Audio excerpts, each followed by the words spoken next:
A very good afternoon to all of you across the world, starting out with a bright green shot in honor both of St. Patrick's Day as well as the rains that have blessed us with a little bit of green recently. My name is Jamie. I have VM on camera with me for this sunset safari.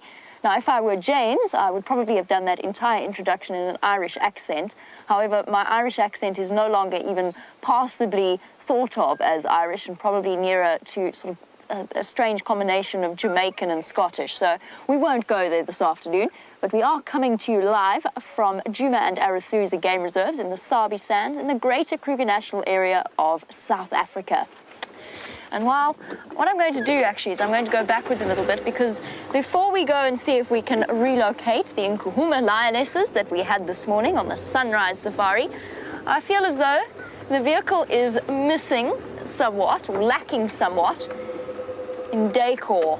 And when you want a green tree, or a toothbrush for that matter, there's not much better than a guari bush. And while I pluck some guari bush leaves, if I try not to fall out of the car, don't forget that you can send us through your questions and your comments, and you can do that on #SafariLive on Twitter, or you can email through to questions@wildearth.tv. And don't worry, I'm only taking a couple of pieces of guari bush tree. Hello, Starling.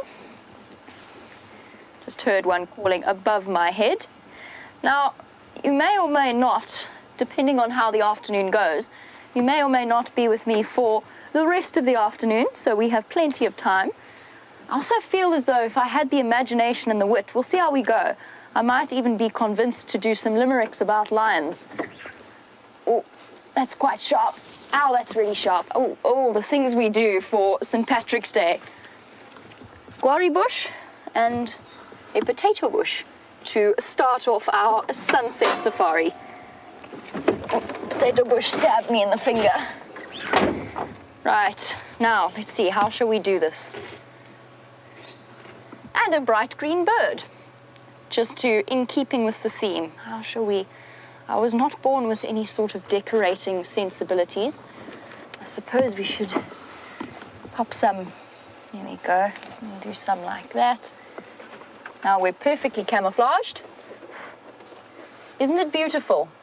My St. Patrick's Day arrangement. I should probably at some point be back in touch with the outside world by plugging the earpiece in. Let's see if we can do that. Here we go. And the reason I'm so thoroughly getting into the spirit of things, ouch, is because the Irish have very kindly granted me dual citizenship. So whilst I am South African through and through, due to the fact that my one grandmother was born in Belfast, I have an Irish passport. Very, very kind of them. Also, the only current member of my family who owns an Irish passport who's actually been to Ireland. Two of my very close friends are from Belfast, and thus the fuss and decorations. Now, I'm sort of in the way of your decorations. Oh well. On we go towards the hungry-looking Nkuhuma lionesses.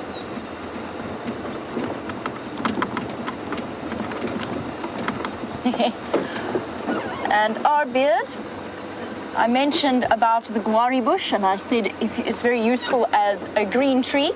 It's also very useful as a fire beater, although you probably want to get more than just these leaves. And I'm actually saying that in all seriousness, because I have used guari bushes before to fight runaway fires.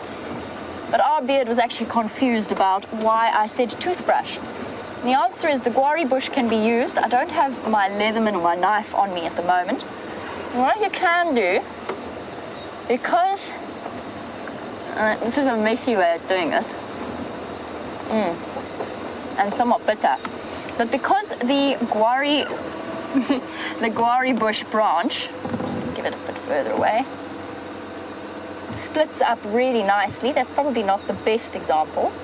Because it splits up nicely, you can actually use it as a toothbrush, and there's no toxins in it, so you don't run the risk of poisoning yourself whilst tending to your oral hygiene. And then you brush your teeth if you find yourself without a toothbrush. How about toothpaste? Toothpaste. Toothpaste is a different one. Now, if you're looking for a good brand of toothpaste, something that has effective calcium and tartar control and whatever else you might value in a toothpaste. Probably not the minty freshness. But if you want some toothpaste, you want to go and find a leadwood tree, gather up some of the twigs and the sticks. Don't forget, it's illegal to cut down leadwoods, but you can go and gather up some of the dead smaller branches at the bottom. You can burn them, and once you've got the ash of the leadwood branch, then you mix that with a little bit of water. Unfortunately, we're in completely the wrong area for leadwoods, otherwise I would show you exactly what I mean. You mix that with water and it gives you a very high in calcium toothpaste that you can then combine with your homemade guari bush. And if you throw in the weeping wattle as toilet paper, you've essentially got your pharmacy all sorted, your sort of general toiletries done for the day. And the fact that leadwood is so high in calcium is also one of the reasons why it works so well as actually a whitewash. That's something that's becoming less and less common as it becomes illegal to damage even dead leadwoods because of the fact that they are such wonderful trees. They're very old trees and they can live even, or the wood will remain. I nearly said they could live even when dead. The lovely view of a grey hornbill. Hello, beautiful. That is a grey hornbill. It just has quite a yellowish side to its beak. But yes, leadwoods, even whilst dead, just to finish my sentence, are illegal to cut down because they form wonderful homes for various animals and can survive 500, 600 years even after their death. And by survive, that's not really what I mean. They will remain standing because the wood is so solid, it's resistant to termites and wood borers, and thus is a perfect nesting site for all manner of creatures. And speaking of all manner of creatures, let's see if we can find where these lions disappeared off. Apparently they moved a little bit after Brent left them on the sunrise safari. And for those of you who have missed it, we had 4 Nkuhuma lionesses looking hungry. They really were looking hungry. Still playful enough. I mean, they're not. There's no urgency to the situation, but I'm sure that they would be very keen for a good meal. Now let me see.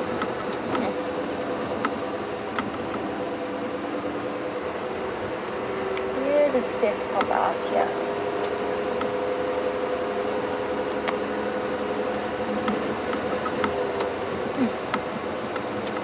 Ouch. Oh, I really wanted to stop at this, and I promise I'm going to try and find out more about it. It's something that we saw this morning after the sunrise safari. So this is insane. I'm actually going to get out again. I know I keep bobbing up and down like a jack-in-the-box, but I'm going to get out again. Put your receiver on the dash. Cool. I will put my receiver on the dash. Liam very kindly reminded me what I forgot to do whilst out earlier. Out. It's fine. It's just my knee. Just a collision with the door and my knee. Just have a look at this fungus. Whilst I rub my knee quietly in the corner next to the marula tree.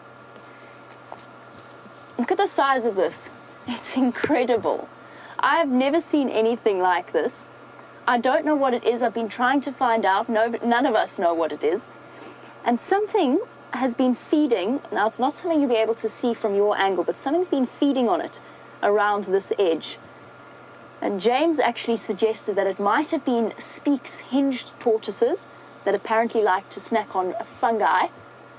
It's got a very squishy texture. I should probably not put my fingers anywhere near my mouth now until we've identified which particular variant of fungus this happens to be. But isn't that incredible that it has popped out? That it has popped out after the rain. So far, all I've managed to do in the first few minutes is hurt myself.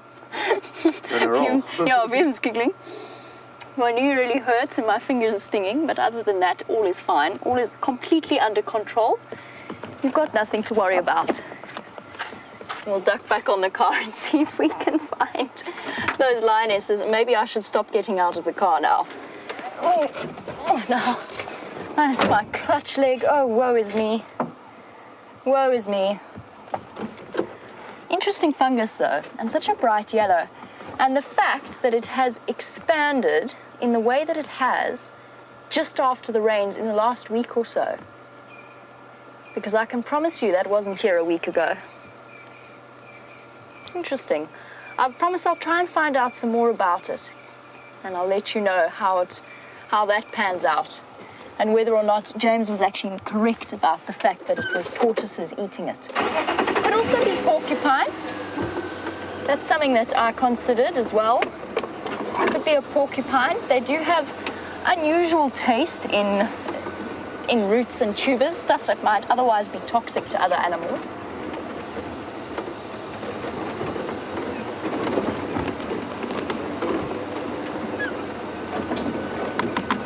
And what?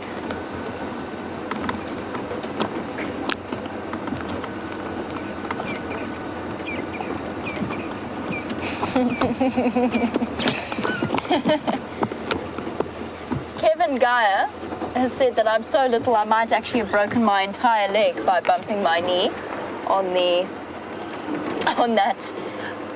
door.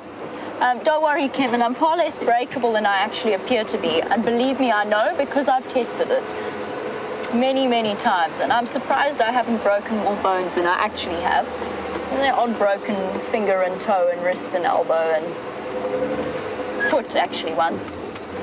But other than that, I've remained pretty unscathed. None of the major bones broken. Elbow doesn't quite count. But I've definitely, how I've managed to escape more serious injury is beyond me. Got a bit of a trek to do towards the lions.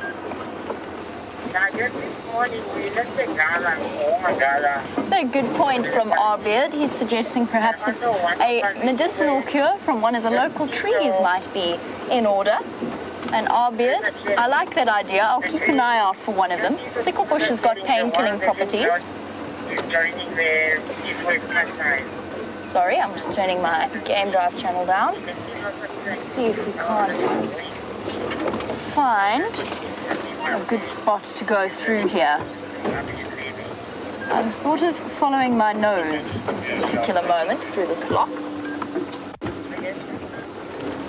We do have to be careful about the way in which we off-road in this particular area. All of the silver cluster leaves are very sensitive, sorry, not sensitive trees, but they're an indication of the presence of a seep line. And because it has just rained, we run the risk of, if we're not careful in the way in which we do it, we do run the risk of damaging the area further, which obviously we really don't want to do. So we had a long discussion about the best way in which to approach this. We've decided we're going to try and avoid using the same pathway and the same road in and out so that we don't get repeated vehicle impaction on the area. Something that I discussed with Steph, VR rig.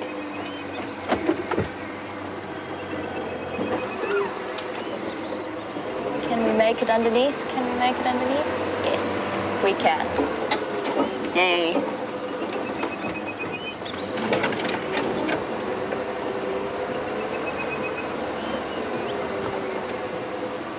Now, driving off-road like this is a bit tricky to try and figure out exactly where we want to go and still find the lions, but obviously at the moment I'm able to follow vehicle tracks down to where I want to be.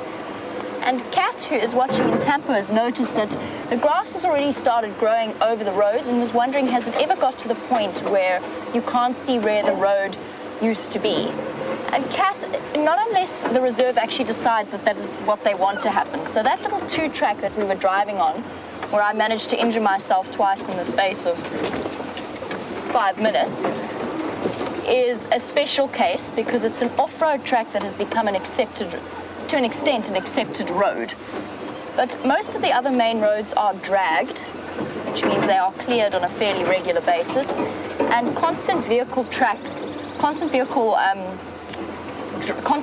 presence driving up and down the roads is what keeps them clear. But if there are two tracks, they might start to slowly disappear, particularly if they're not used. And I've worked on a lot of sort of budding reserves where it's been important for us to rediscover and reopen is. And yes, nature is more than capable of reclaiming her own. Let's just make sure we... Are you holding on, wildebeest? Always. Oh.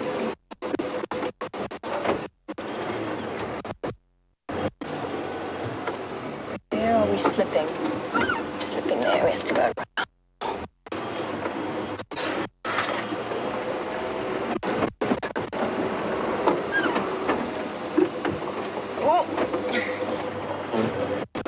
Vehicles have progress through here. Thank you very much. It would be very helpful. I'd have no desire to get stuck in a drainage line because I don't think I'd ever hear the end of it. Hello, tree.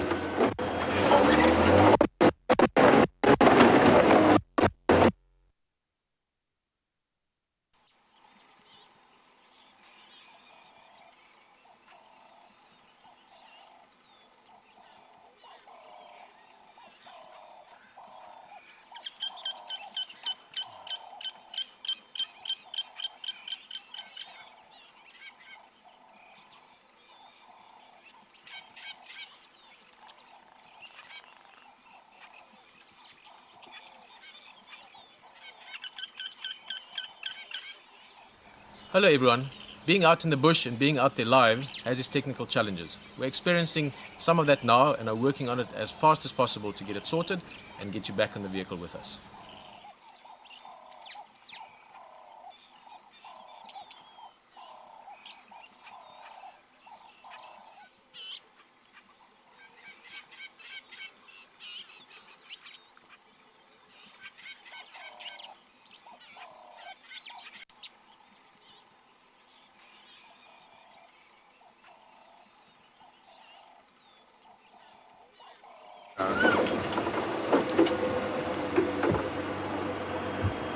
Unfortunately, we lost signal a little bit there, but it wasn't because I did anything crazy through the drainage line, I promise. And as you can see, we are up and onto the other side. Hello.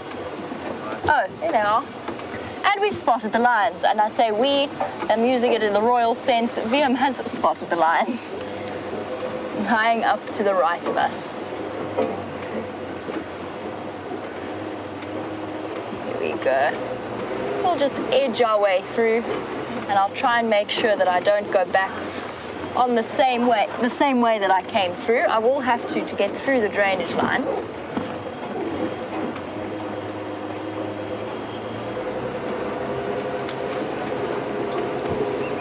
Lions are lying up.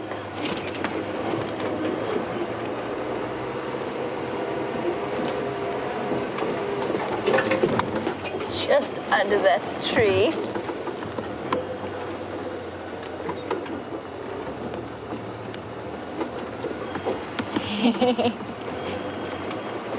And Arcadia in Winnipeg has said that if I was going for the camouflaged look, that perhaps I might need to bulk up a little bit in terms of foliage in order to accomplish that, and I think that is a very valid criticism. Fortunately, I'm just going for the St. Patrick Day celebration look, which is not to be confused with the camo or sniper image. Definitely not to be confused with the two. But I will add as we go along. How about we do that? We'll add to our Irish Day, St. Patrick's Day decorations as we go. St. Patrick, of course, famed for chasing all of the snakes out of Ireland, which perhaps we shouldn't be encouraging. But I don't think he actually physically chased any snakes away. Sorry, Franklin. Hello, ladies. How's your day been since we left you? Apart from bopping your head on the weeping wattle. Hello, girl. You're looking very relaxed and comfortable. Pretty much as they were this morning, for most of the morning. That being said, towards the end of our sunset drive, or sunrise drive, they were exceptionally restless, and I described them almost as a coiled spring. And that's because they are as hungry as they are. They clearly haven't eaten, I would guess, in about 4 or 5 days. Let's go with 4 days. They're really empty stomachs and starting to get to the point where they are very hungry. I haven't seen, while we did that loop, and one of the reasons why I did that loop, apart from the bizarre application of the St. Patrick's Day decorations, was to check and see if there's any animals that they could possibly consider hunting in this area, and I didn't find any. See if we can't get a nicer position though. I just wanted to stop and assess where they all are. There's Amber Eyes, the beloved Amber Eyes. And then there's two lying up, and I think, there we go, just behind, or just in front of the vehicle. There's two lions there. No, that was one lion, sorry, that was one lion. There's two lions there. There's still the four of them. And despite the cool and cloudy weather, which is one of the reasons that they're still lying down, is it's actually fairly warm this afternoon. Apparently it's about 29 degrees centigrade, which reaches up, or which equates to 85 degrees in Fahrenheit, which means it's still a bit hot for them to consider heading out and looking for food. I've seen lions hunt in the middle of the day, it does happen, but for the most part they're going to be waiting until it gets a bit darker. I wonder if they can feel the pressure dropping, as it has been throughout this afternoon and apparently is predicted to continue to do, which might spell for us and for them, and for everything, another rainy spell. And if that does occur, it will be very much in their favor. Dark, rainy, windy nights are perfect hunting nights. I'm just going to do a several point turn here.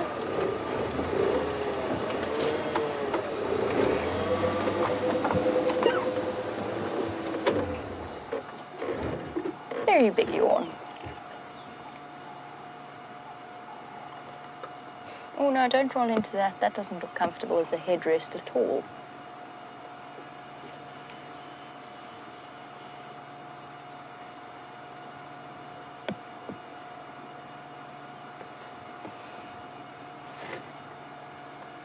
Now, for those of us who are joining us for the first time, this lion pride, we have 4 of them. There are actually 5 females within this group. One of them is off towards Torchwood, or she was around Torchwood. Actually, I think they might have moved further south last night towards the southeastern sections, but she is currently mating with one of the Birmingham boys. So that is where the missing lioness is. I'm not sure exactly when they've started mating, so it remains to be seen how long she will be absent for. It doesn't look comfortable at all, girl. I know. It's a tough life. Amber Eyes has gathered a considerable amount of ticks around her eyes. That's fairly common within lions.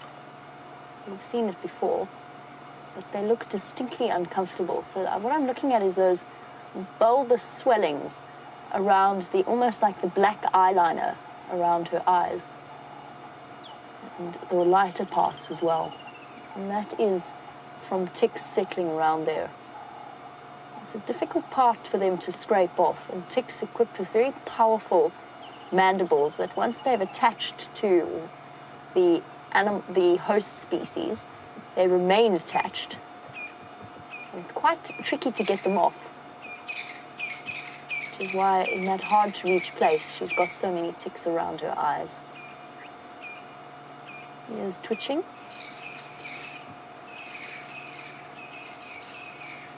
Shaking away the biting stable flies.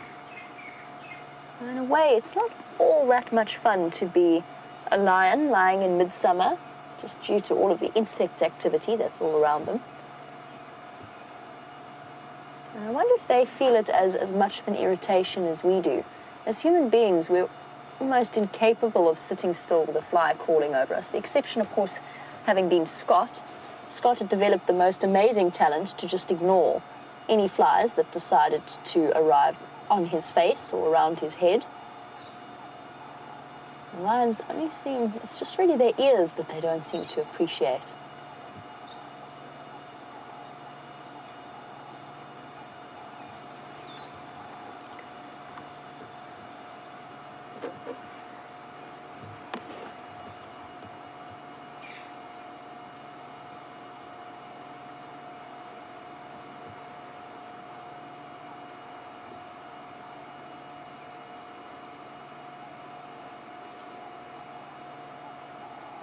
Oh, thank you very much, Simon. Simon, the fellow South African, has given us a name for the mushroom or the fungus that we were looking at earlier. And Simon tells me that it is a bushveld bolete, or is it a bolete? Bolete?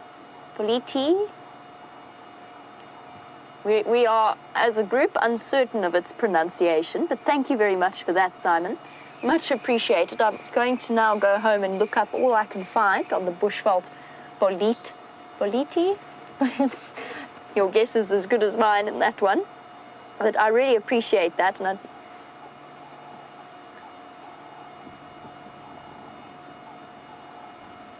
apparently the Afrikaans word, or the Afrikaans name for it, is a bushveld bolete, which is actually much easier than bolete. Yeah, that makes sense. So bolete.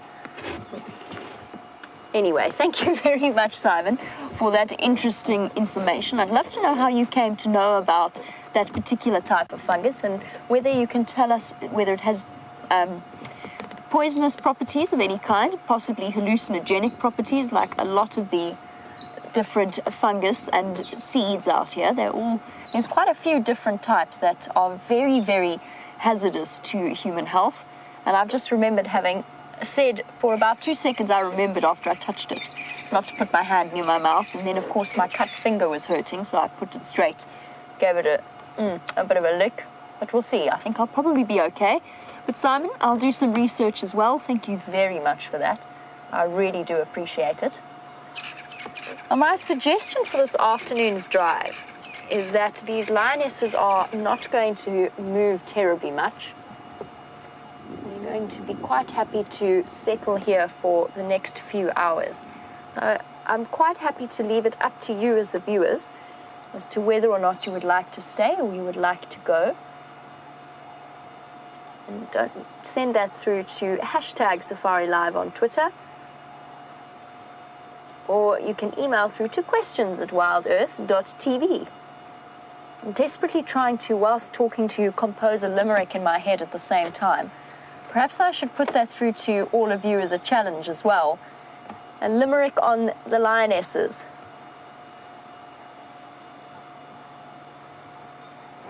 Lanny has already come up with a limerick. Across the bush, Jamie is lurching. Go for it. For lions, she's actively searching. But as yet, we've no cats. You can see on my hat, her hat, a green magic quarry. Sorry, what was the last line, Jerry? This is an interesting technique we've got going on here.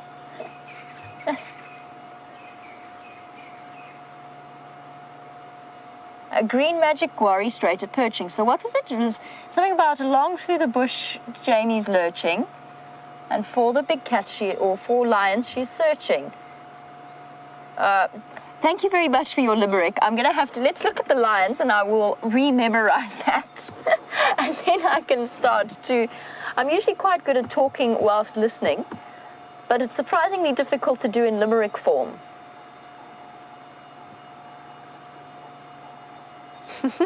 But perhaps I should challenge you to compose as many limericks as possible. But yes, let me know if you want to stay, if you want to go. I'm quite happy to do either. And we can do a little bit of a trip around, see what else we can find, and then we'll return here as the temperature starts to drop and we can actually see if they're going to decide to go hunting. I just need to call the sighting in.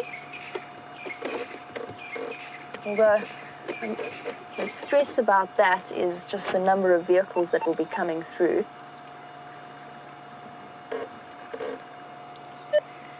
Afternoon stations, I've relocated for Mafazi and Gala in the block between Quarantine and Zoe's and Finn's.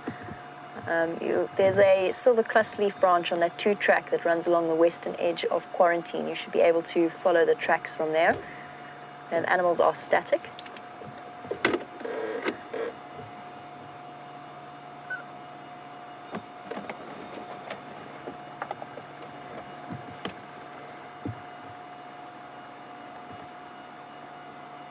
And I think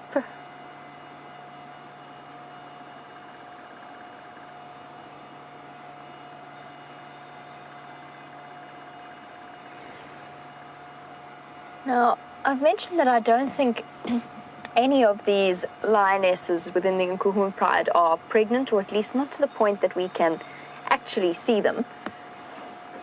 However, we have got an update that's come through from Angie. Angie, thank you very much. She has said that she has heard from James Tyrrell on Londolozi that the Salala Pride that we have seen once or twice have a new set of cubs. That is wonderful news, Angie, especially considering that the Salalas have played their own or felt their own impact. You have a good nose rub. Their own impact in terms of the presence of the Birmingham boys and the effect that that had on this area. The Birmingham boys, of course, pushed the Matimba males, who were originally the males in control of this area, down to the south. And then that in turn pushed them into Londolozi. And in essence, they did the same, they caused the same chaos that the Birmingham boys had caused in this area for the Salalas. So Angie, thank you so much for that update. I really appreciate hearing the different news of our lions around this area. The Styx females also exceptionally pregnant. The one to me looked like she was going to have those cubs very, very soon. Oh, big yawn. So two yawning lioness, sometimes you can read in their body language when they start to yawn regularly, and if they start to lick their paws, that it might be time to get up. But I think that this lioness is just finding a comfy spot. And there we go. Lanny, now I can do your limerick full justice. Across the bush Jamie is lurching, for lions she's actively searching. Though as yet we've no cat, you can see on her hat a green magic worry spring spurching. Oh my goodness, this is going to be an interesting afternoon if I continue to lack the ability to speak. I've challenged you to write limericks about the animals we see. I'm now starting to vaguely regret that choice.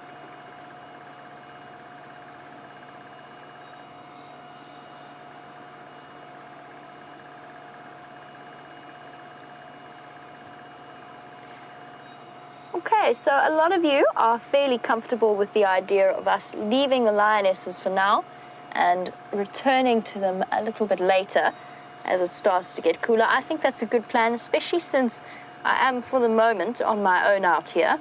Not completely alone, obviously, VM's sitting on the back.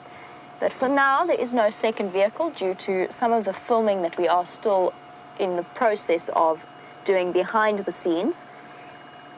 And thus, I think a bit of variety might be nice. We can always return to them at a later stage. But we'll stick with them 1 or 2 minutes more before we leave. Cleaning her paws as well. Let's wait and see if she does decide to get up. I think that if she does, it will only be to flop back down somewhere closer maybe to Amber Eyes or the other two lionesses.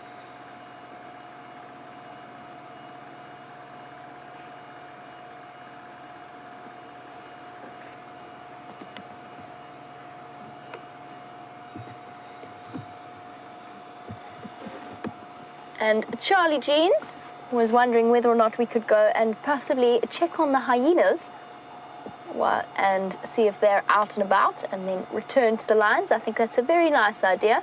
I think a nice slow meander in that direction would be ideal, especially since I've already done a loop of this area and I know that there's not much in the way of general game here at the moment. That doesn't mean that they're not going to wander in. Interestingly enough, the entire quarantine clearing, all you can smell is elephant in must. And it's that same bull that Brent had this morning. He decided to wander up onto quarantine. And he really is distinctly pungent, in full must at the moment. Heightened testosterone levels causing a very musky, strong scent. I don't really know how else to describe it. You would smell it and instantly know that it was hormonally based, is all I can say, even if it was your first time smelling it. And we'll go and see if he's, well, we'll try and avoid him, I think, since he's been behaving a little bit cheekily at the moment.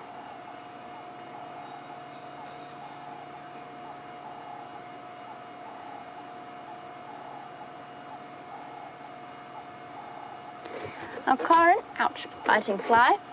Karen is just wondering, on the subject of that elephant bull, was just wondering, because he's apparently been doing this to other safari vehicles as well, is it a worrying behavior?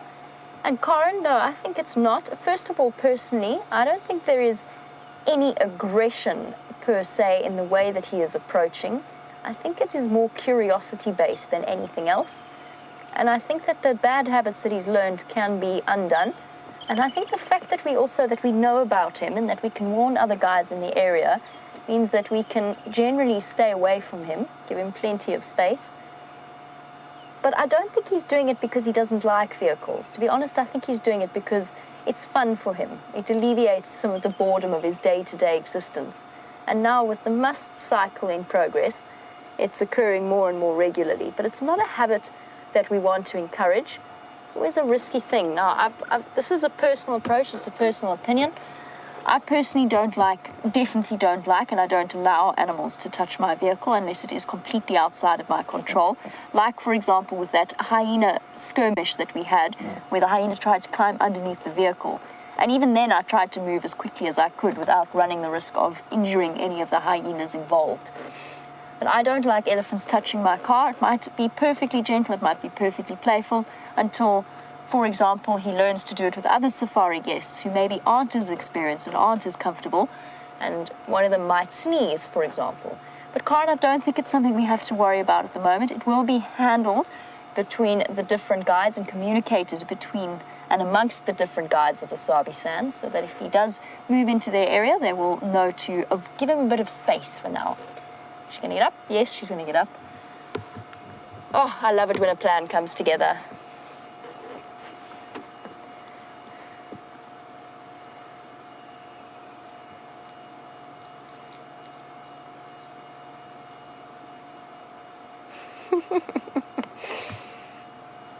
Sorry, I'm having a chuckle at the limericks that are coming through. I will,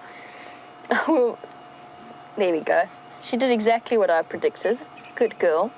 Got up and then lay down again, about 2 meters away.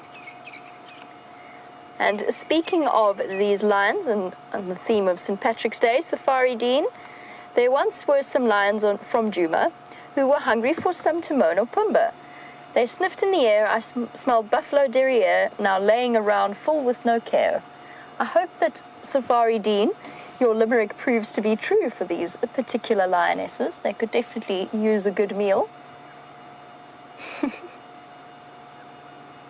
Although if they managed to find a timon, I think I would be exceptionally surprised. Timon, of course, being a meerkat, and probably not one of the animals that, or definitely not one of the animals that we would expect to see here. Just to turn our limerick opportunity into a potential for a little bit of education at the same time. Safari Dean, I know that you know that, but just for any other viewers who have seen The Lion King, Timon is a meerkat. Now, our mongoose groups are the ones that fill that particular ecological niche in this area, related to the meerkat, but not the same thing. I hear that most of you are happy for us to go, so since that lioness has proved us spot on and got up and moved and then lay straight back down again, I think it might be time for us to consider making a bit of an exit for now.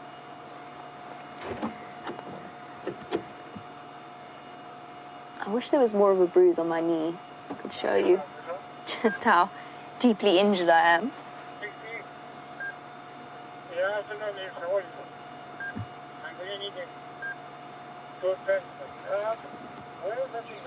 I'm just listening to the game drive comms for 1 moment.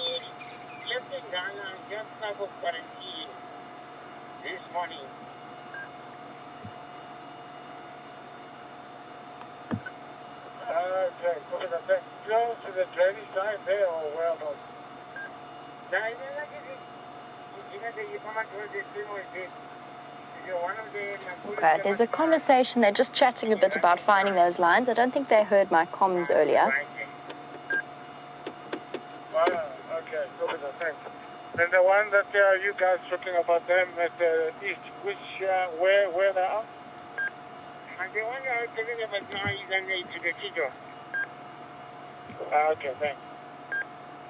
Look how she's found a rest for her foot up against the tree.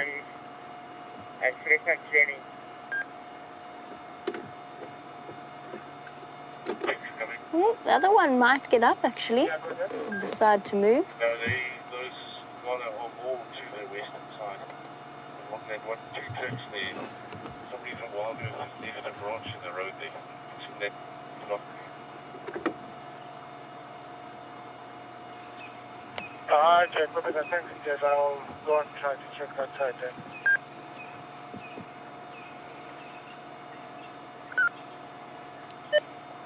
Stations, I'm not sure if you heard my message earlier. I've got these former fuzzy Ngala. Where that silver cluster leaf, you'll see the tracks going off-road. It's that 2-track that runs along the western edge of quarantine. You have to cross through the drainage line. It's very thick in here, and the 4 of them are lying up in this block.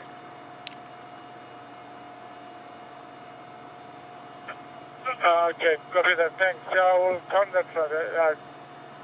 I didn't got the message. All right, I'll count that side now. Thanks. But I come from the southern side of the drainage line. I think your best approach across the drainage line is to follow where our off-road tracks have gone through. I'm not sure about your long mover though. Okay, copy that. Thanks. Coming from quarantine side. That's affirmative. The tracks go off, or our tracks go off into the block just before that junction with the 2-track that runs and meets up with Zoe's. Okay, copy that. Thanks. I'm on Repentance Road. I'll go next to quarantine. Thanks. Copy that, no problem. I'll stay with them for now until you get here. Okay, copy that. All right, so that's decided for now, just to help the guys out in terms of finding these lionesses. Oh, big yawn. You can see how you could judge an age of a lioness by her teeth. Steph, go ahead. Just the yellowing and the breakages. Affirm, Steph, I'm just wondering about other vehicles in the sighting and the seaplines. I was wondering if maybe you could give some advice on directing them in. I don't want to do any damage to it. Copy that. All right. Mobile station's approaching that Ngala lock off of quarantine. There's until they get moving, it's not a sensitive area, but approaching and driving around that particular sighting could do some damage. Just be careful of how you drive in and out of that sighting. Here we go. Just getting Steph's advice on directing the other vehicles in here, and also having him just listening in on the communications also helps tremendously, particularly when you're trying to guide and present at the same time.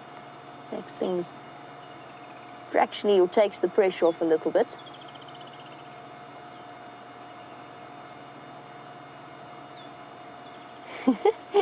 Maggie M said, Jamie, I think it's a rumor that one of the lions on Juma has turned a bright green, something quite unforeseen, but it does show the cat's sense of humor. I love it. There's some wonderful lyrics coming through. I'm going to have to sort of spread them out a little bit. That's amazing.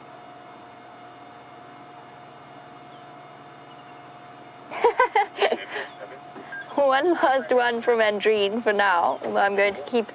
Now, I'm cheating fractionally. I am looking at the limericks that are being sent through to me on my phone, but this is one from Andreen that was... There once was a couple from WildEarth. On their live drives a lot we would see. Their friend was named James, who liked to play games and was often found up a tree. I love that. It's brilliant. Well done, Andreen. I'm enjoying this so much. I think this is a perfect way to celebrate St. Patrick's Day. We'll have to think of some other green animals that we could see at the same time. Crocodile. Crocodiles. Yes, a crocodile would be quite nice. Chameleon. Maybe. Boomslang. Boomslang. Boomslang would be really good. And rock python, emerald spotted wood dove. Interestingly, there's very few pure green birds. The green pigment in birds is quite unusual, but the African green pigeon would be a nice one. The brown-headed parrot would also be another. Here we go, second lioness up. After her yawns, this looks like, to me, the sub-adult. She's always a little bit thinner than the rest of the group, but you can see just how empty those bellies really are. Hello, big girl. She's getting so tall. She's almost the same height as the adults. It's only when you compare their heads that you get an idea of just how much younger she is than the rest of them. And the sub-adult and Amber Eyes spent most of the morning together playing.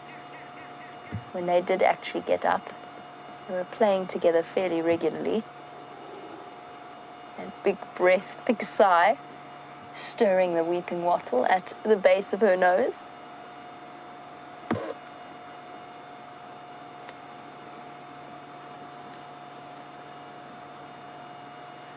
Now, I have mentioned that they are looking particularly peckish, but James, who is a new viewer joining us for the first time, was just a little bit concerned and says, is it not dangerous for us to be viewing hungry lions from an open vehicle?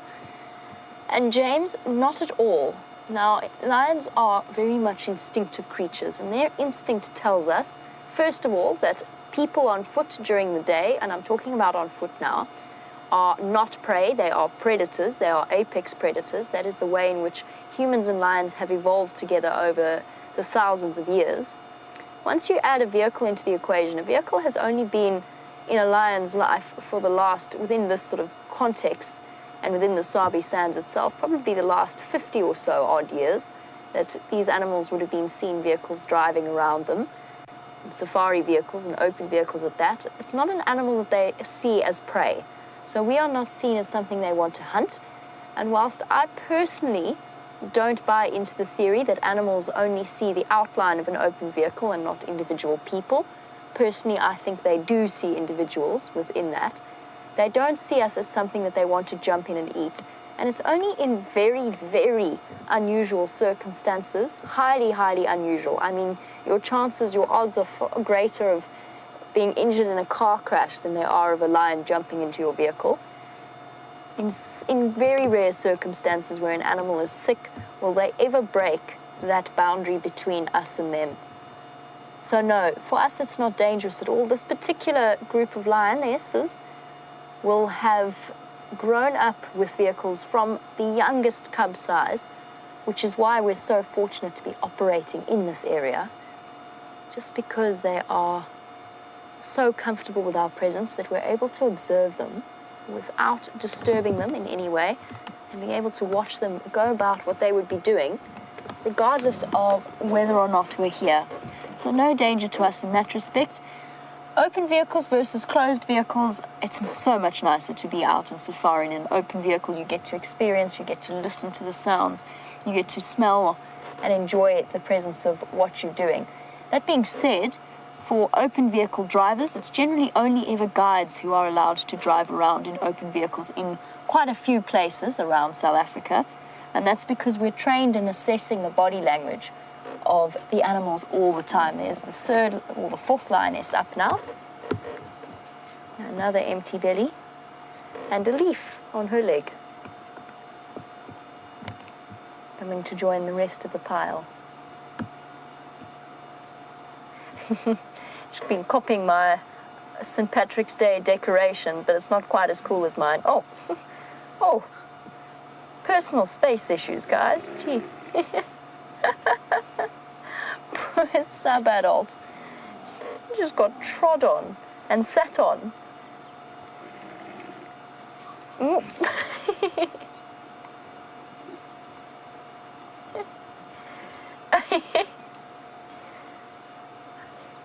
Amber Eyes not really wanting. Amber Eyes is actually the lioness at the back. I thought this was Amber Eyes, but it's not. But how was that cuddle session? That was incredible. Hey, little sub-adult, are you up to no good? Did you get sat on and so you decided to go and sit on another lioness? Now these shows of affection are so important between members of a pride. First of all, it transmits each other's scent onto the other lion or member of the pride. But most importantly, it constantly reinforces the bonds between them that are so crucial to their everyday survival. Here you go. I'll get those ticks away from your ears for you. Look at her nibbling with her incisors. Now that is the trust relationship.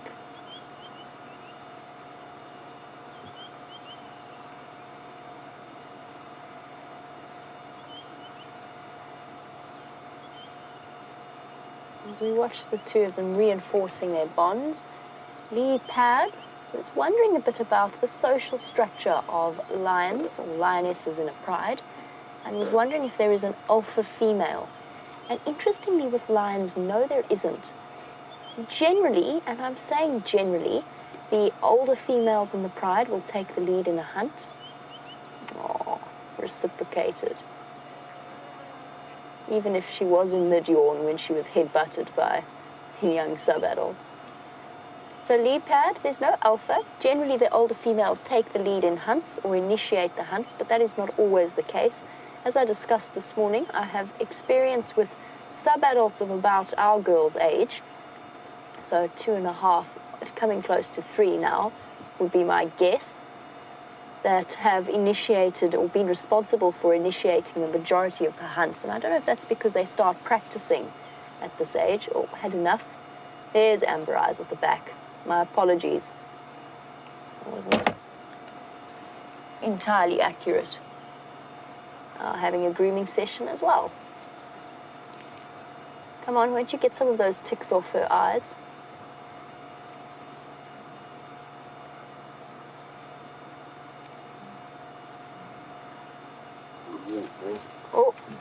Oh, sub-adult trying to get in on the action and basically just ruined it.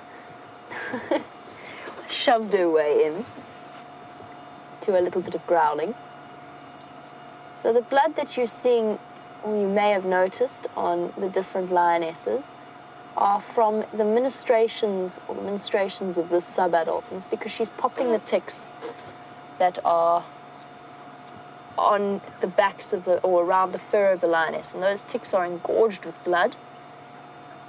And thus, that's what causes the spatters of blood along their necks. Are these lionesses going to go mobile?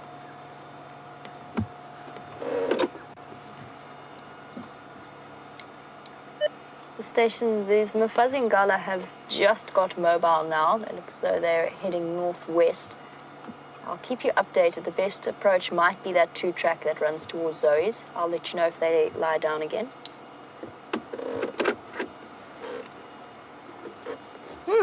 Sooner than expected, but then they are hungry. Thank goodness we didn't leave.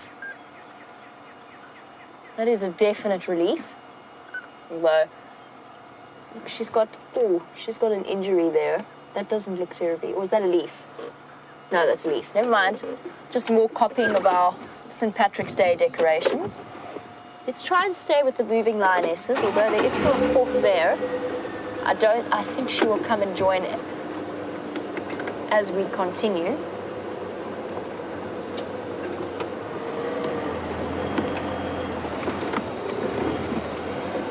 Yes, Janine, that's exactly what they've been doing. They have been lying around. I can't use that pun. I can't use it in any seriousness. They have indeed been lying around all day since the end of drive, conserving their energy for the time, obviously now, it is time to go and hunt. They might just continue a little further into the bush and then lie down again. We'll have to wait and see.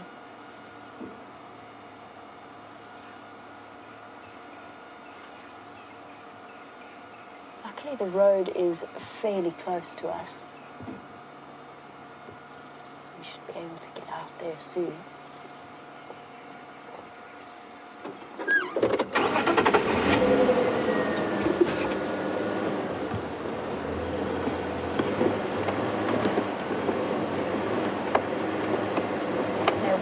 through the bush with very alert body postures. Let's go this way.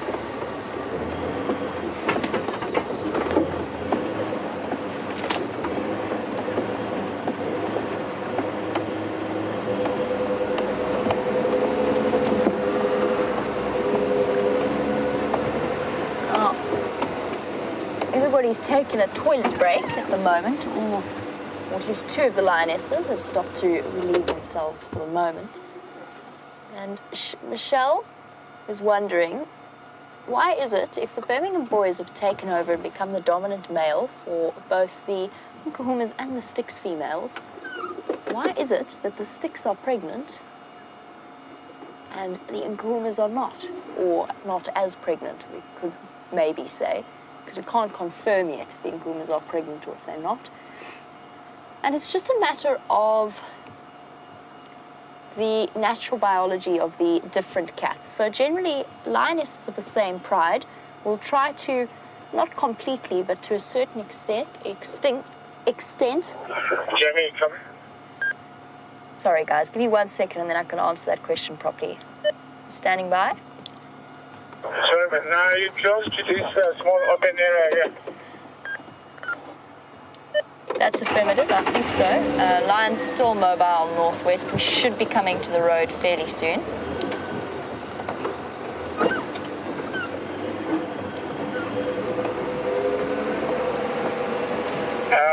Okay, I'm right in this small open area here. Maybe I'll just switch off and see if I can get your audio. Copy that. You should hear my audio from, I did have your audio just now. Yeah, okay,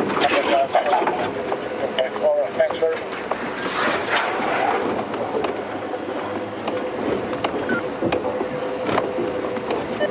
No problem. Sorry everyone, just guiding one of the other vehicles from Vuyatela into the sighting. And I was in the process of answering Michelle's question about why the pregnancy, the difference in pregnancy between the Styx and the Nkuhumas. And the answer is, as I said, generally females from the same pride will try to synchronize their estrus cycles to some extent, to a certain extent. And just by the way, if any of you are concerned, as soon as I see them even vaguely thinking about hunting, I will switch off the engine.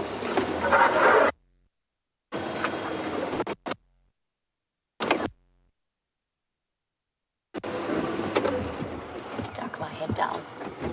Yeah, I got a visual of them. They'll come more to the south of that small open area. I'll go a little bit more south and then block here.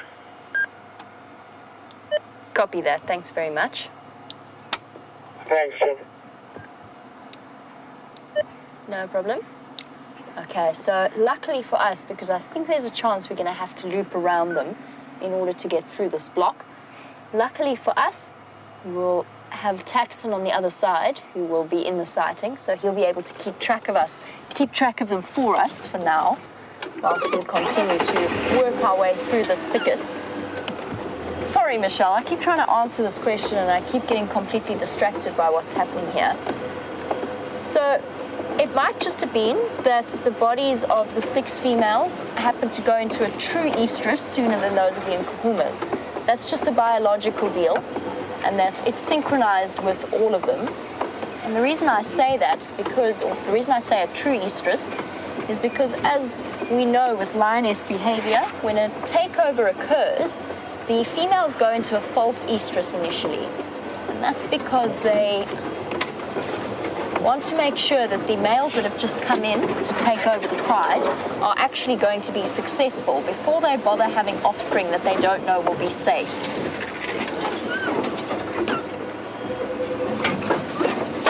Everybody duck. And it might just have been the natural biology of the Styx females. Let's see if we can get, we're coming to a drainage line, and I don't think we're going to be able to cross it here. In fact, we're definitely not going to be able to cross it here. There they go, down into the drainage line. We're going to have to find our way around. Luckily for us, There's another vehicle in the sighting, so he'll be able to keep track of them for us as we go around.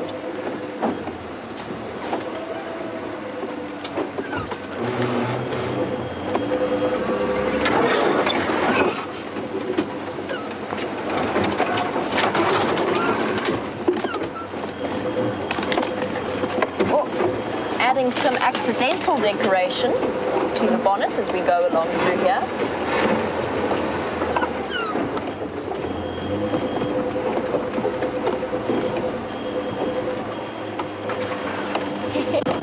Safari Dean, I really hope that no elephant comes to feed on my decorations, and Andrea, definitely not a whole elephant to pluck plants from my head. Okay, copy that. Thanks very much. I'll come straight there.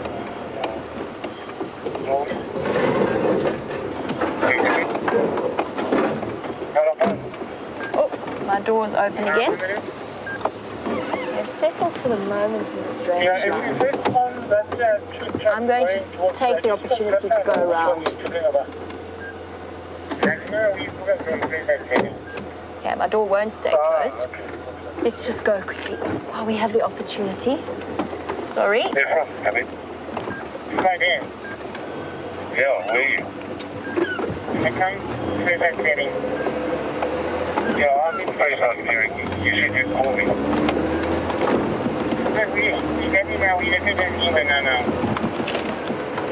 Okay, so I'm just, where are you? Yeah, come to that clearing the open. I'll give you a place on clearing. Here we go. Here's a point. I think we should be able to cross that. In somewhere that obviously somebody has used before. Door, I wish you would stay shut. Okay, I'm going to come ahead. Maybe you're further down. Let me turn my radio down.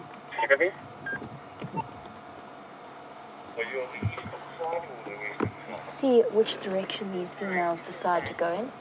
We'll be able to decide on our route from there.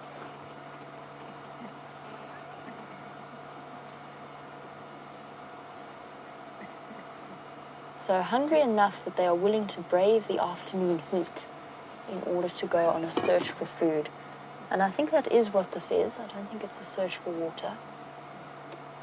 And this is how they will continue to hunt. They will walk for a while, then stop and lie down, just as they're doing at the moment. And then they will continue onwards. One female will walk a little bit further ahead of them in order to sort of track around, see if she can spot any potential prey. And that's exactly what we saw yesterday when we saw the Nkuhuma lionesses hunting those wildebeest and zebra. There was one female that initiated that entire approach. The other three stayed lying down right at the back. And she somehow got them to loop around and come back in this direction. And since they are lying down, we can go push a little bit closer.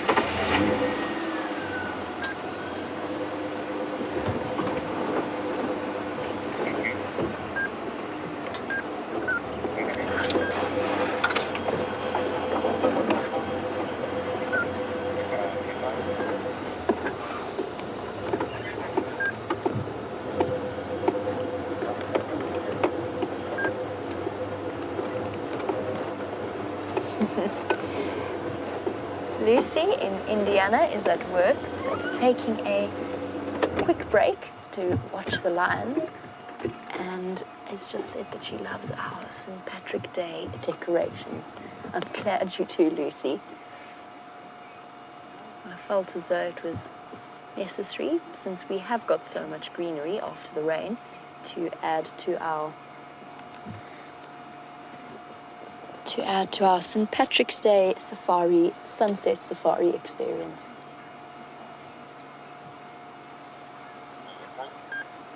There we go, we get the head rub greeting.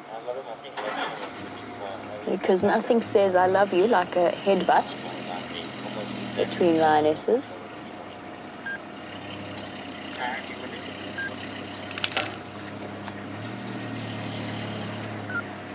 Apparently this is the two-spot lioness that we've all been chatting about. I hadn't noticed her two spots.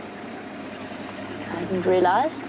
There's the sub-adult, looking like a teenager, if you know what I mean. One of those teenagers that has grown very fast in a very short period of time. And that gives her that sort of lanky. Lanky, I think, is a good description. Now looking for affection from anyone she can come and cuddle with.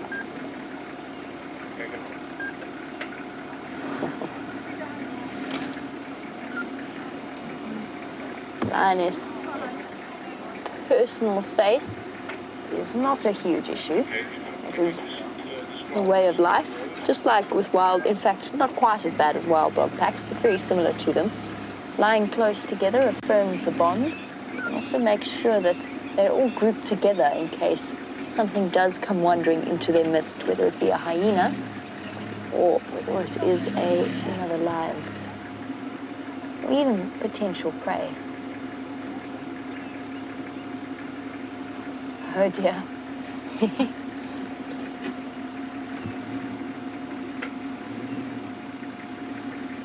That's terribly unfortunate. It happens to everyone as guides.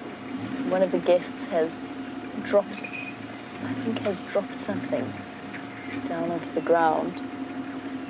Now find themselves in the situation of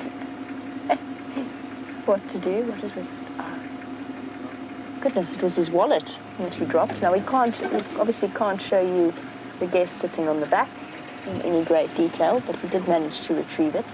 And Taxon's quick thinking managed to retrieve it.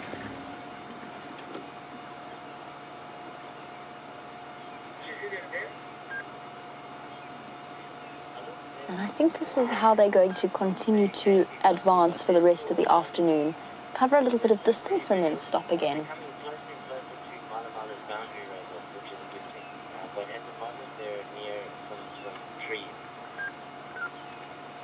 And Zira, you were wondering where the male lions were, and that if I could give you that update. And Zira, I know that there was one Birmingham boy with an Nkuhuma earlier today, but I'm not 100% certain where the other 4 are. So the male lion was, I think, around the the southeastern side, beyond our traverse area, with one of the Nkuhuma ladies. The rest of them remains to be seen, and I'll keep listening to the Game Drive channel and I'll give you updates as soon as I know.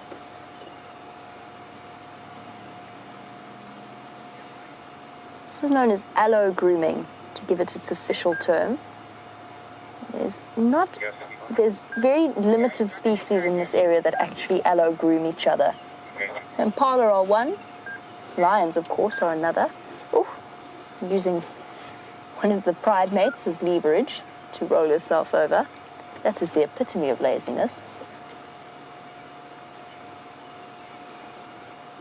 But at least providing a convenient headrest.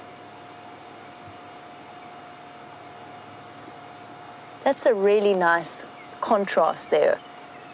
Have a look at the contrast between the lighter underbellies and the darker top coat, so along their backs and the tops of their heads and their sides, compared to the white underneath them.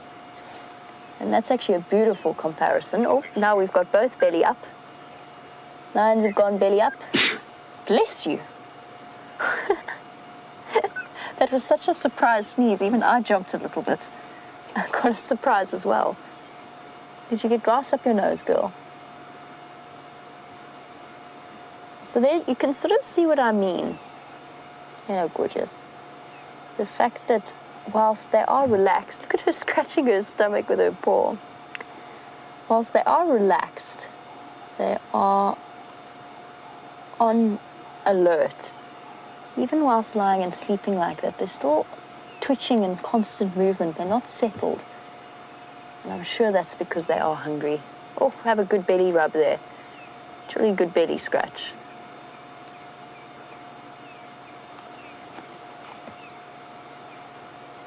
I was talking about the contrast in the color, and actually you can see on this lioness's head compared with her belly. And there you go, you can really see the difference in color. And the tawny color, essential for camouflage. And very often you'll see lionesses lying on or lions in general, lying on their backs and exposing the white bellies to the sun, or allowing those parts to be exposed to the sun. And that's because white as a color, they reflect the light and therefore reflect heat and cool. It acts almost as a way of cooling them down ever so slightly.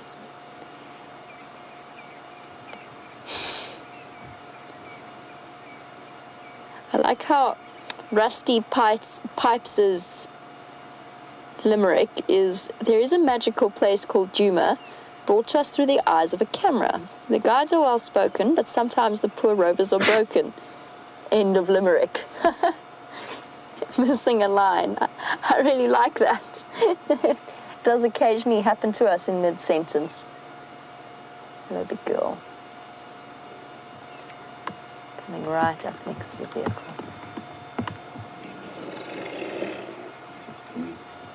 Oh, a yawn and some flatulence to finish off our cacophony for the afternoon. Which way is the wind blowing? Not too bad. Yeah, we're going to get straight up again. Those big yawns, the restless rolling around, not really settling down. They are up once again. Now we're going to walk behind our vehicle. Okay, girl. It's all right, girl. You can go. Some adults slightly more nervous than the adults in terms of passing close to the vehicle. Here we go. Oh, here she comes. Right behind us. There you can see the hip joints starting to stick out and the spine quite prominent and the shoulder blades.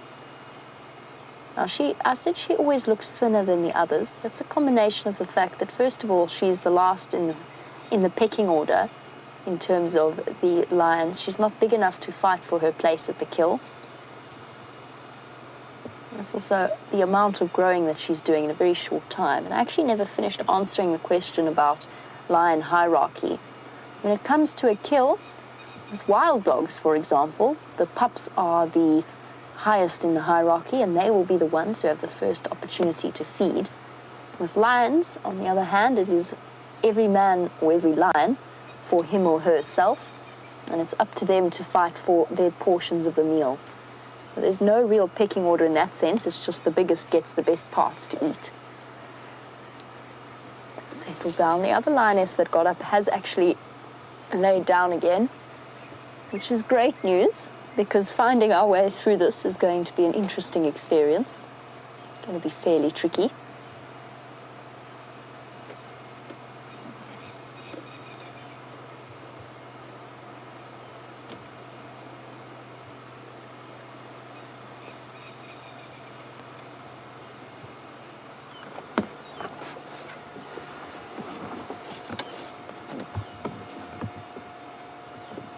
Darlene in New Hampshire was wondering a little bit about the lion's hunting strategy, and I expressed amazement this morning at the way in which the lionesses coordinated their hunt on yesterday morning's sunrise safari. And Darlene was wondering if a lioness has her sights on another buffalo, would the other lionesses try to chase her off it in order to get her to focus on a different buffalo, I presume? Or how do they go about essentially determining which animal in a herd they go for? Darlene, I think that's the meaning behind your question. If it's not, please let me know if I've misinterpreted it. So coordinating and choosing which buffalo to go for is a combination of planning and circumstance. And that's why bonds like this are so important. They're always going to go for one of the weakest, slowest looking animals. But at the same time, it just depends on which buffalo, which lioness happens to get to which buffalo. Once a lioness is on a buffalo and slowing it down, chances are the rest of her pride are going to immediately divert their attention and go and help her bring down that buffalo. So immediately they will change tactics depending on the circumstances of the hunt. Another good clean. Craning her chin forward to lick her chest. Where's that lioness gone? I'm just trying to keep an eye on all four of them so that we don't miss anything. Oh, yes. Oh, no, it was that one I couldn't see. She's lying down right behind the vehicle.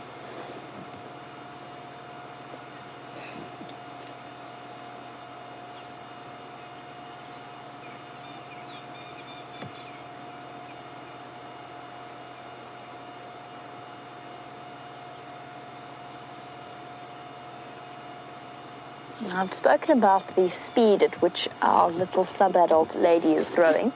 And Monique in London would like to know, when does a sub-adult become an adult? Is it when she has her first set of, or mates for the first time and has her first set of cubs? Monique, it's always a bit of a contested point. And yes, that's generally the accepted borderline between a sub-adult and an adult.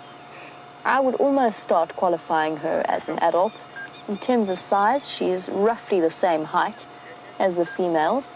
So I refer to her as the sub-adult because it's an easy way of referring to her almost. It's a nice identifying feature, but perhaps I should start calling her the young female because she's right at that cusp between being called a sub-adult and being called an adult. It's the same blurry line between a cub and a sub-adult.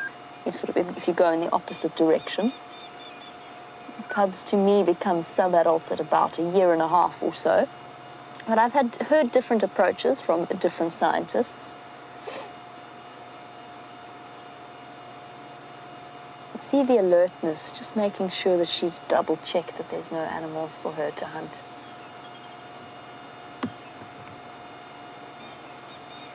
There she comes, slinking past us.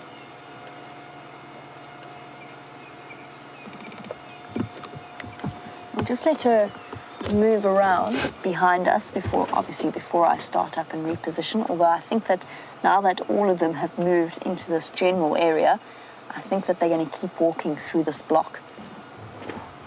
And this is where it's going to get a little bit tricky. I think the best approach is going to be to go around. I just want to double check that they're not going to lie down first.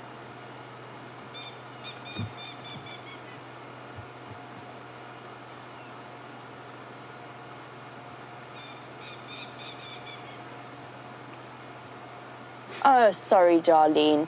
Sorry, I got completely the wrong end of the stick of your question. And Darlene had asked a completely different question to the one that I answered. Sorry, Darlene. It's sort of error in translation from New Hampshire to here. Darlene, it is, yes, the other buffalo will come and try and help, but that is what Darlene was asking. In a lion hunt, if a buffalo is singled out, the other buffalo will come back, and there's plenty of evidence. We've seen it ourselves, the buffalo turning the tables on the lions and chasing them away or attempting to. And that can often go on, that kind of standoff can go on for hours with buffalo. Somebody's reluctant to get up and follow the rest of the group. Always, girl, you're always lagging a little bit. Sorry, Darlene, total misreading of the question. Yes, buffalo will help, particularly with calves. The other buffalo will return. And Darlene, there's an amazing video. It's a very famous clip on YouTube known as Battle at Kruger, which concerns exactly that. And if you're particularly sensitive and don't enjoy watching hunts, although none of it is in graphic detail, then maybe avoid it. Either way, I can tell you that the buffalo calf in the end did get away. But it is the most extraordinary interaction between buffalo, lions, and crocodiles that has probably ever been caught on video. Time for us to go, because we're going to have to go all the way around the lionesses. Don't disappear too fast, ladies. I've got to get round you.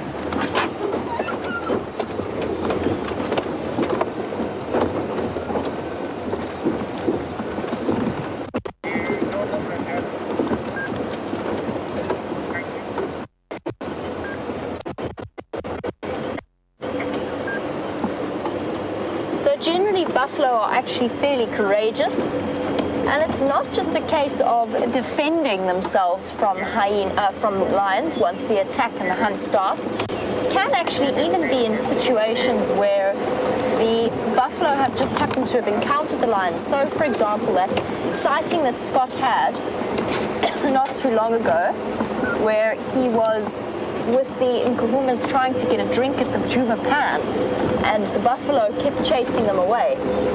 And even if buffalo find lion cubs, they have been known to seek out, if they find where young lion cubs are unattended, they've been known to sneak up on them and find the lion cubs and actually crush them. It's one of those interesting aspects of lion behavior. Here we go, we're going to come out. Now I know exactly where we are. It's a bit confused for a while.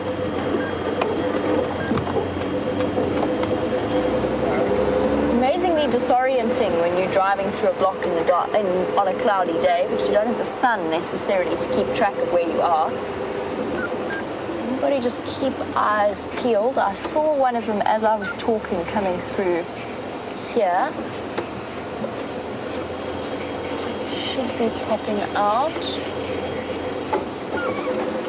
round about here. No, there they are. Got you.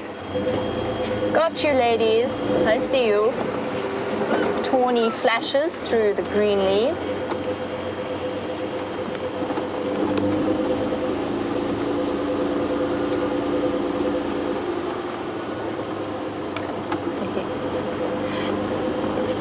Here we go. Caught up with him.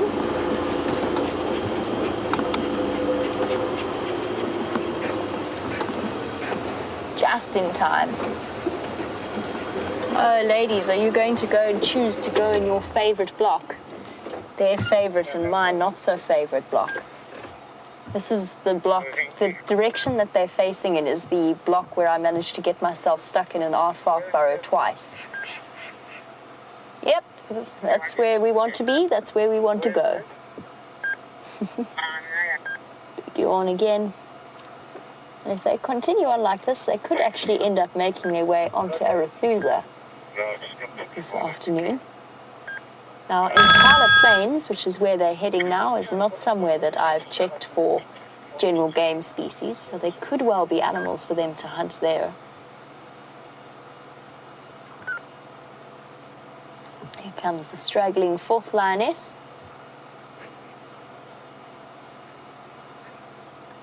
And this is the way that they work, walking in single file. And I must say, I agree. I do think that the lioness that's been straggling does seem to be walking, if not with a limp, then with a stiffness to her stride. But this is the way that they're going to operate. So one lioness is already far ahead of the group. The other three are moving behind her in single file. And they will keep doing that until they get to a point where they will lie down and wait for her to, if she gives any indication that she's going to start stalking, they will lie down and wait for, and I don't know exactly how it works. None of us know exactly how it works. There's a lot of research going into the way in which the lionesses coordinate their hunts, particularly with reference to the blacks at the back of the ears and the way that they flick them.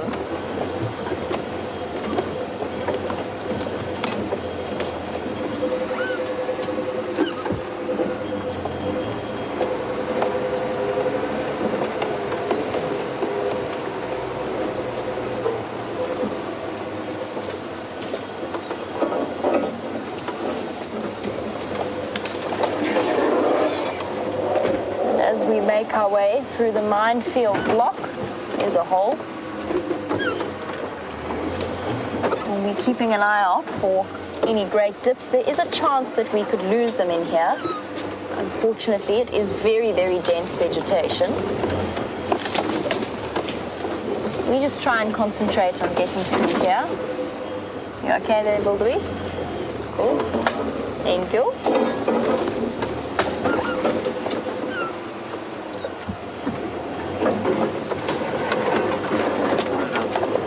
Pardon? Split up. I see they've split up. I just want to stop here. They're not stalking yet, as far as I can see. One of them going up onto the termite mound there. Hold on. Now, what I don't want to do in this dense vegetation is follow after them to the point that we disrupt anything.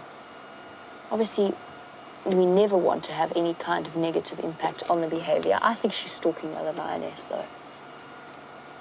Yeah, she's going to meet up with the other lioness. But we never ever want to have any impact on these animals at all, in the way in which they operate. To an extent, any vehicle, any safari does, to an extent, have an interaction or an interaction with the animals. But at some point, I may actually stop and say that we cannot follow them any further whilst they're hunting. And I think that this block might be the limit to that. It is so dense in here that we're going to all we're going to do is make a noise, and we could potentially either scare something or distract it to the point that they don't see the lions coming, and that's not something I really wish to do. But what we'll do instead of following them in here, is we'll go loop around towards the road. That's okay for us to do, and we'll see if we can't meet them there. And we'll just keep listening for alarm calls at the same time. And I know that our viewers understand that there is a certain point at which we have to draw the line.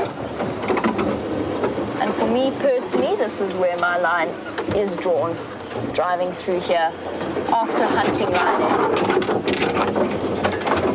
Particularly, but not limited to, not especially, because they're hungry.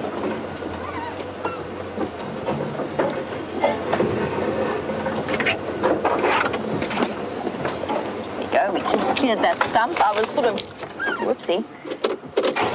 I sort of forgot that you have to accelerate sometimes when driving. Everybody duck.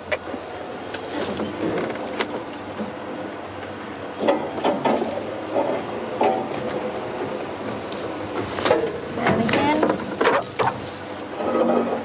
And once we're back on the road, then I'll be able to answer Diane's question about the movements, because we were talking a little bit about the way in which they coordinate their hunts and the visual communication skills of lions. We'll be able to chat a little bit about their tails. Now, Diane has noticed that in lionesses, the tails are not used as frequently as zebra and wildebeest, or leopards and lions actually, in the same way that leopards and as wildebeest and zebra swat away flies using their tails. So she's noticed the difference there, and she was wondering, is that because the cat's tails are more for balance? And Diane, I have seen the big cats occasionally use their tails to swat flies, but you are absolutely right. The tails in a big cat are for balance first and foremost, but also for visual communication with each other and with other members of the species. So a thrashing tail is an angry cat. But it's interesting to watch, because I wonder how much conscious control, with leopards especially, they have over their tails. Because I've seen leopards stalk before, and I've seen them give themselves away with a flick of their tail.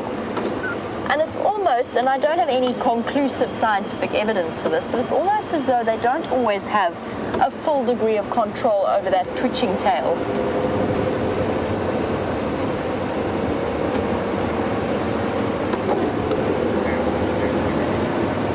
And I have a plan for what we'll do. We'll go and sit in the clearing, and we will wait where they are likely to come out. We'll listen for alarm calls, and we'll play it from there. And if we lose them, well, we have spent plenty of time with them. It'll be nice to move on to other things. The good news is we have lots and lots of limericks. Apparently you are all rising in a sterling way to the occasion and to the challenge that I laid down. I feel as though I need to come up with one for myself, but there's no way I'm going to be able to present and create a limerick in my head. I'm sure that James could do it. There is no way that I can. Definitely not. I wonder if they're not thinking about going to one of the water pans to go and have a drink. That's also a possibility. There's a couple of pans still with water around this road. That might also be spurring their direction.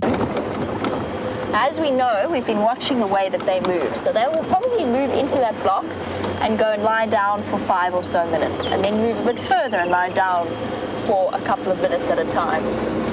So we'll see if we've got any sign of them popping out. If not, we will make a decision about moving on.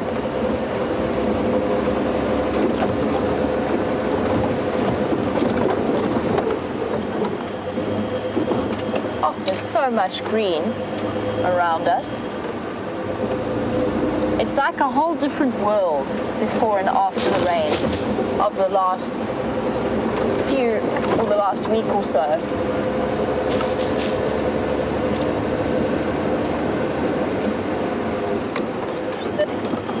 Brent. What's your position? Bala 90 is about to approach the open area on Impala Road. Where would you like to have to meet you in Ville?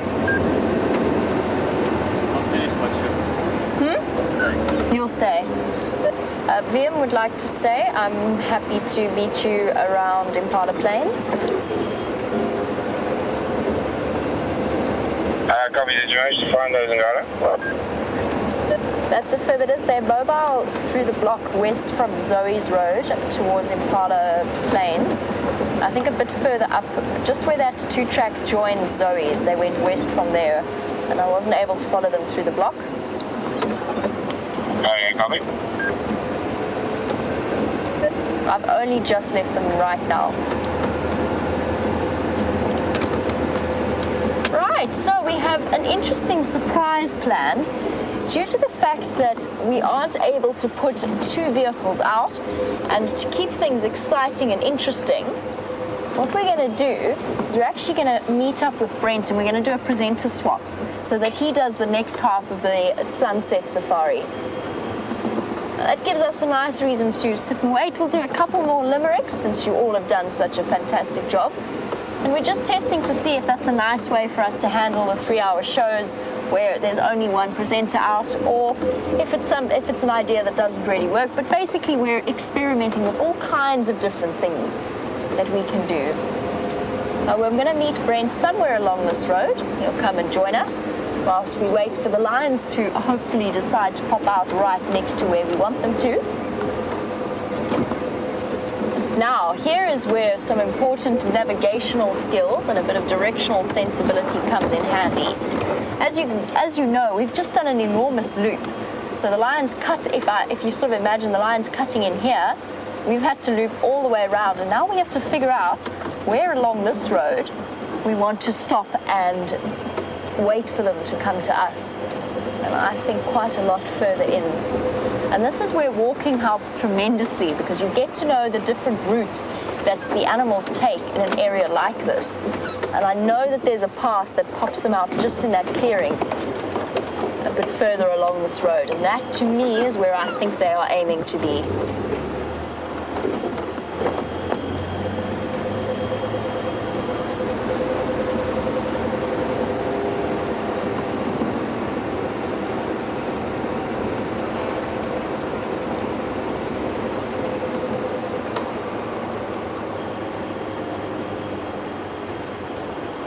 A student in Miss Jackie's class in Illinois has been watching the backs of the lions very carefully and has very cleverly noticed that the lions have a very dark patch on the back of their ears.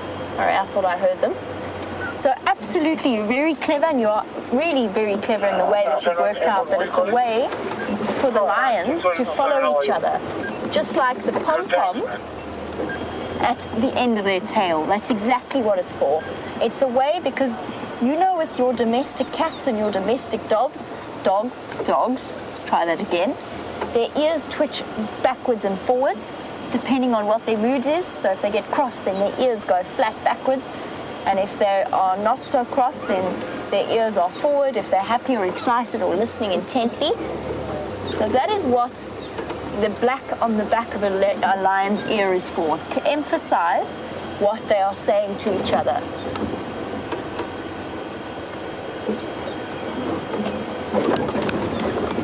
Now, we shall sit, listen for alarm calls and other things. And I'm going to turn the vehicle so that we can go either side of us. It's a very big block, this. They may well... What is running there? Dacre. I think that was got a fright due to us. Now, since we have an opportunity, I wanted to actually show you a picture of something that I saw earlier on this afternoon. Something I have never seen before. I had to ask what it was, and the pictures are not, it's so tiny that the pictures are not entirely clear, but this is one of the most fascinating insects I have ever heard of. You see how it's got these pincers? Now that ring is my ring to scale, so you get an idea of just how magnified and just how tiny this little creature is. It's known as a pseudo-scorpion, so it doesn't have a pincer-like on the end of its tail, but what it does have is venom around its pincers, so its pedipalps, which is something quite extraordinary I never knew existed up until this point. A pseudo-scorpion, it feeds on little moth larvae, and especially clothed moth larvae, as well as other things such as mites on the backs of insects. And that's actually how I found it, was in the carcass of a little longhorn beetle that had died somehow. And this pseudo-scorpion crawled out of it. It had obviously been parasitizing the different mites sitting on this beetle. Come on, lions. I'll listen carefully for you.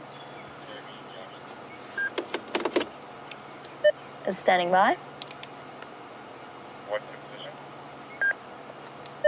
Brent, I went a bit further north along Impala Road towards that open area to the south of the power lines. This is roughly where I think the Zingala are going to pop out.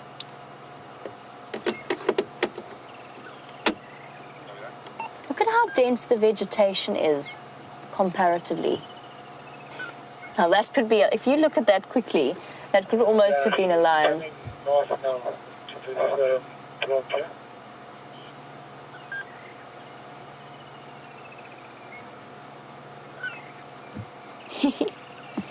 Cat in Tampa, we've got another limerick from you. Jamie's taking us out on a drive, 3 wonderful hours, it's live. Big cats, birds and Ellie, we'll see on our telly. Could we possibly see a beehive? I haven't seen a beehive yet, Cat, but I'll definitely be keeping an eye out for it. We'll have to make sure that Brent continues on with his limerick, or with the continuation of the limerick Irish theme for the afternoon once he takes over. Still listening for these alarm calls. I've got one more I'd like to share with you, and that is about Karula rather than the lions. And that is a leopard called Karula the Queen, stealthy, spotted and lean, stalks through her land, disguising her plan, melting silently into the green. Well, there is a perfect description, if I ever heard one, of the way in which a Karula behaves. And lo and behold, look who is arriving. In order to do a quick swap.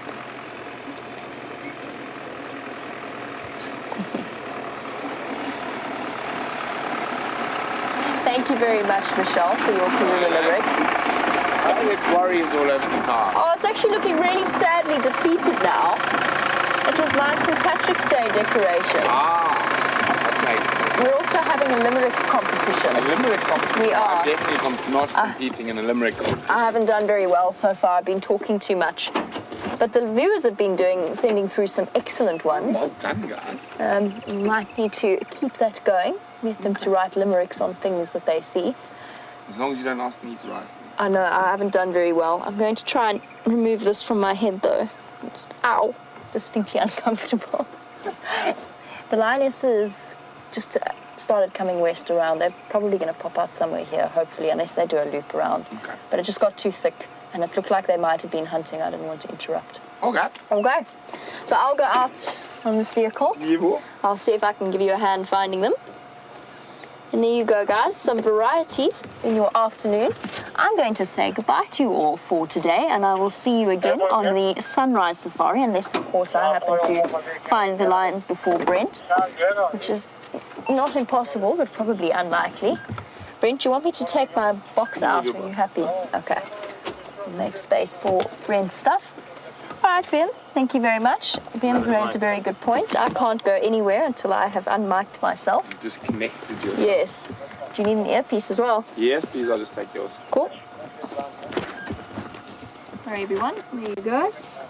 So, I'm going to go try and find some lions. try and make this exchange as quickly as possible. There you go. There you go. Thank you. And so you can hear what I'm saying.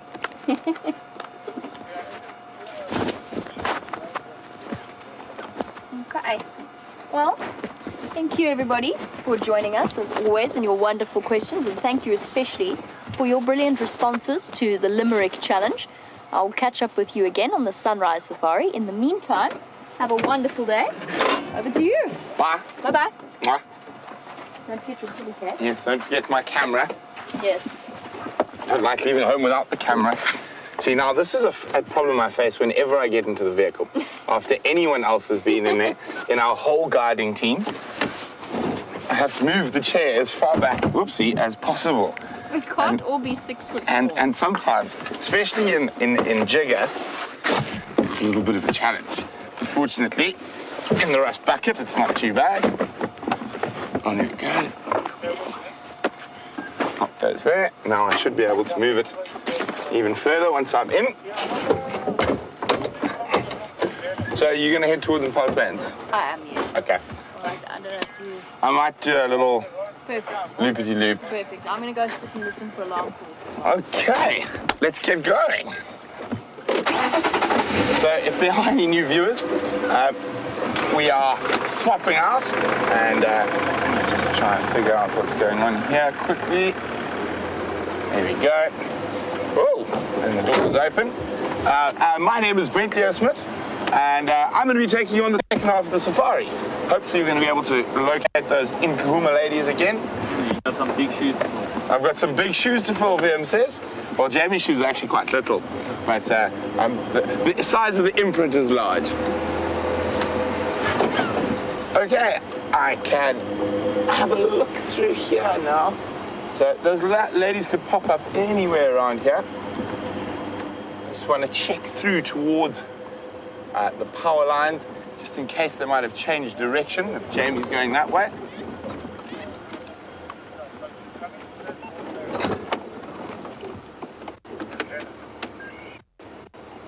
So lovely and green for St. Patrick's Day.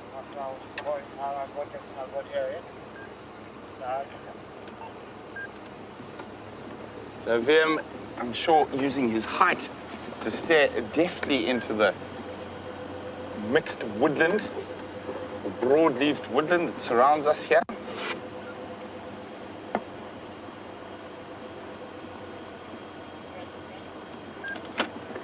Standing by. Ah, here we go. They went the other way. Jamie's got them. So she's done all the hard work for me. And just swooping in with glory. No, not all of it. So a big thanks to Jamie for the first half of the drive. And of course to Vim, who's going to be with us for the rest of the drive. There's nothing much that Vim likes more than following lions or leopards. And he is definitely a big cat man.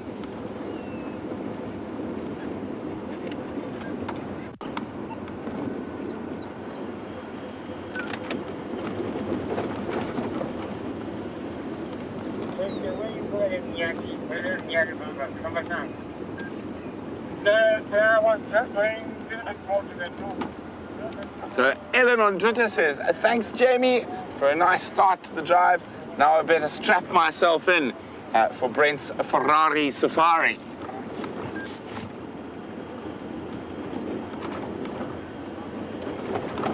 So what we're hoping is that we'll find something to stalk. As you can see, there's not much out here. And this is the same area they seemed to loop through last night in a search of potential prey. Obviously, that was quite unsuccessful. I can see Jamie. Now, where did the lions go? Oh, they're lying in the road. How convenient.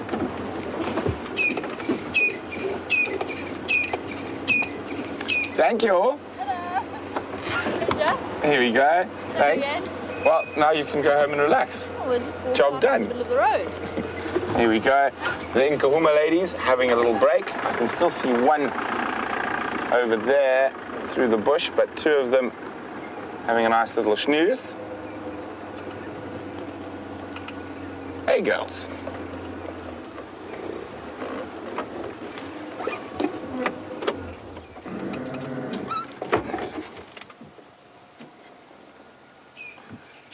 really great to be seeing quite a lot of this pride again. We did go through quite a long patch where we were sans the Nkuhumas. Now that one I saw seemed to be... Yeah, I can just make her out through the bush. She is moving towards Impala Plains. If you come out of it, Vim, and you look right down the road, right at the end of the road, sort of over there, you can see just through the bush that there's some open area there. Oh, there go some white helmet shrikes. And there's often zebra, wildebeest, impala that like to sit on that open area. And that one lady looked like she was heading straight there. The lioness on the right is watching her move through the bush. Very humid and muggy at the moment. There's a strong potential. I think we might get some rain this evening. I've lost sight of the other lion. Oh, there we go. There's one there. Or was there two there, Vim? Two. Yes. Ah, they've both stopped. Well spotted, Vim. Great work through the bushes there. So this is quite common lion behavior. Walk and lie down for a bit, and then walk and lie down for a bit.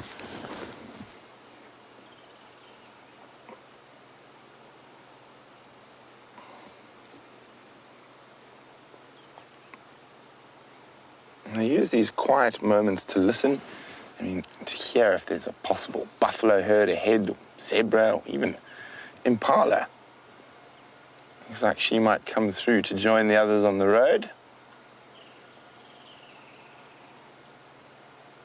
Now look at that. That is the young, what we were calling the sub-adult. We could almost call her an adult now.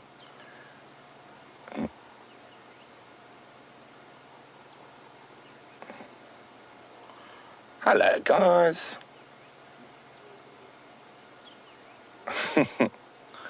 I do love the social aspect to lions.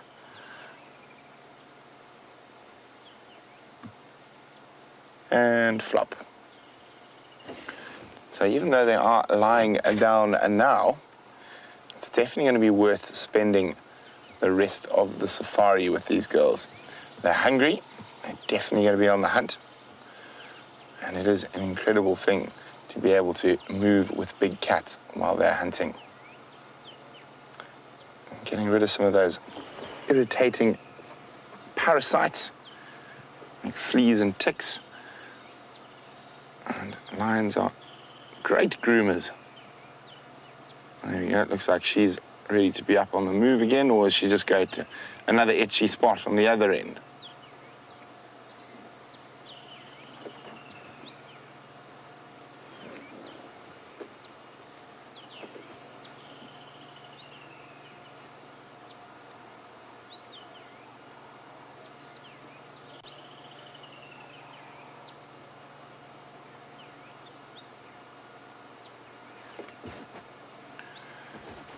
Lee Pad is wondering, are lions as adventurous as leopards in their choice of cuisine?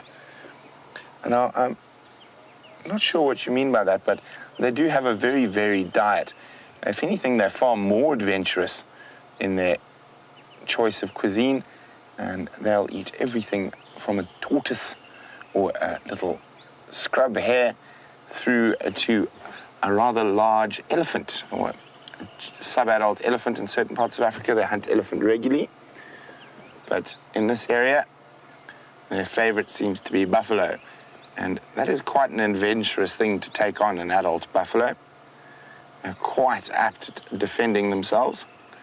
So if anything, I would say lions are far more adventurous in their choice of cuisine, because often they catch much bigger and scarier things like giraffe and buffalo and hippopotamus. Leopard tend to avoid those as a general rule. There are a few male leopards I've known over the years that will risk a baby giraffe or a baby buffalo out of a herd, but never an adult. And one of the reasons they are able to tackle these bigger prey species, apart from their incredible power and size, is the fact that they're the only social cat.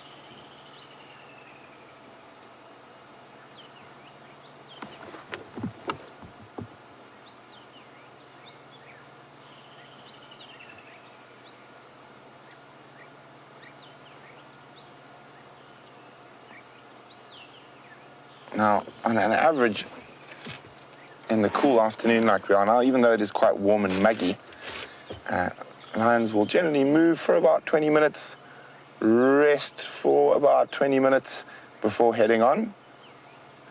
Of course, sometimes they might rest for an hour. You never know. So we don't know if they chased something in the block between the two roads. They might have.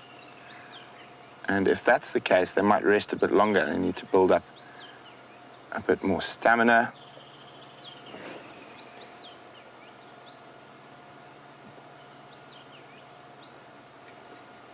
There's the fourth lioness coming out to join.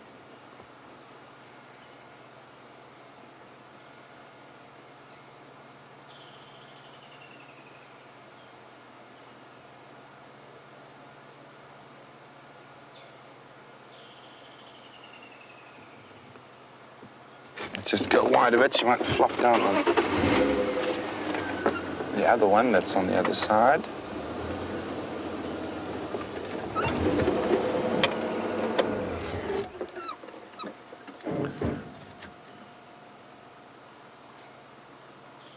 It's lovely to see all that green around them as well.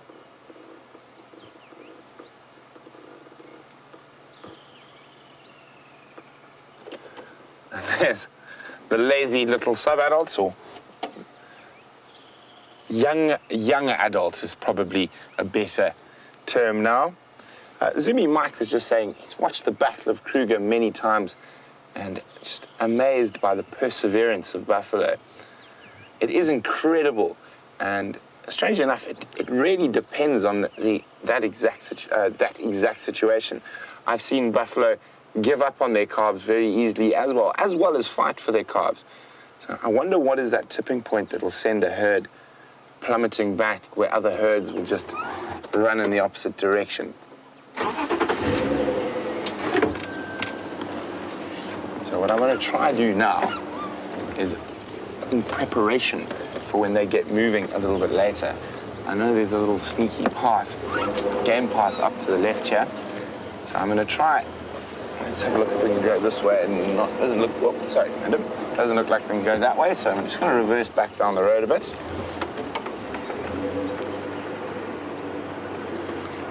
And there should be a spot, there we go. So my planning is to get ahead of them, so when they do get moving, they're going to walk straight towards us. And also what we might do, because we know exactly where they're lying now, is once we're ahead of them, we might just pop around and have a look on Impala Plains, see if there's any possible prey species just down the road.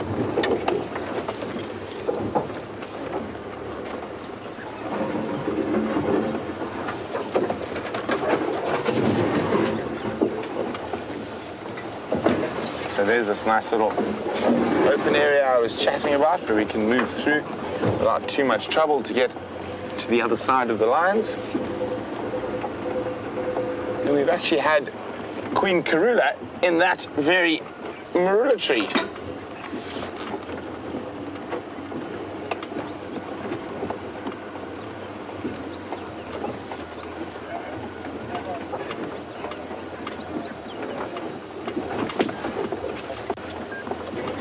Okay, so there we go. So while we make our way around to the lions, Charlotte, a warm welcome to you, who's watching via YouTube. Charlotte would like to know, why do some animals live in solitary or live by themselves, and why do others live in groups? What are the pros and cons of each? So I'm just watching our antenna as we pop past. Now, Charlotte, a lot of these sort of behaviors, being solitary or a social animal, that has been developed via evolution, and both have pros and cons for survival. And of course, they differ. There we go. Oh, perfect timing.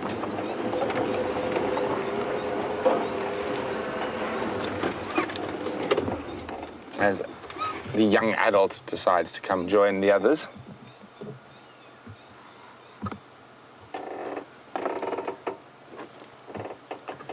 Isn't that a pretty thing? Charlotte, I will get to your question now. Let's just enjoy this little moment. Oof. Grumpy girls, hungry girls.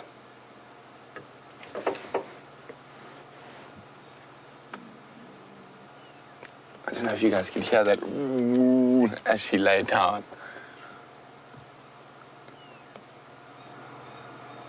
So the last time the Nkuhumas got really hungry like this, I stuck to them like glue for about 5 days. And that's how we ended up with that incredible sighting of them taking down a buffalo. But back to Charlotte's question for now.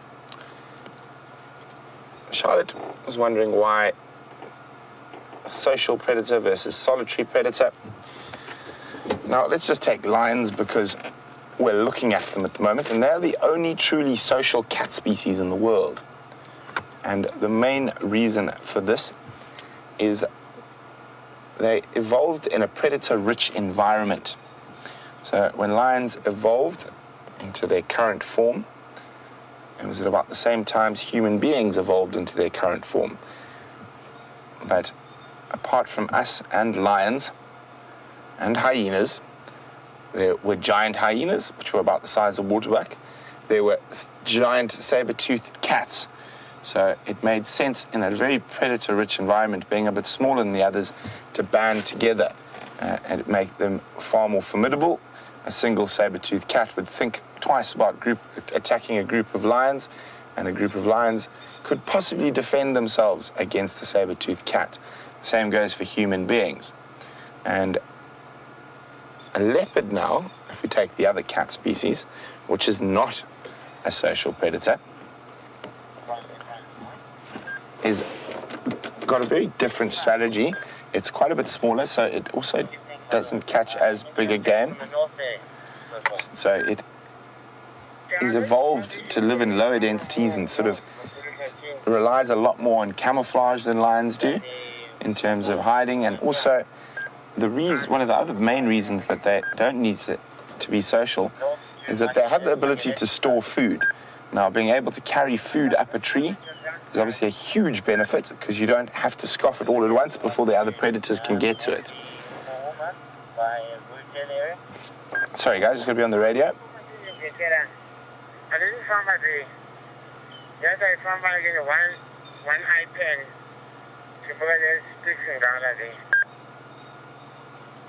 I just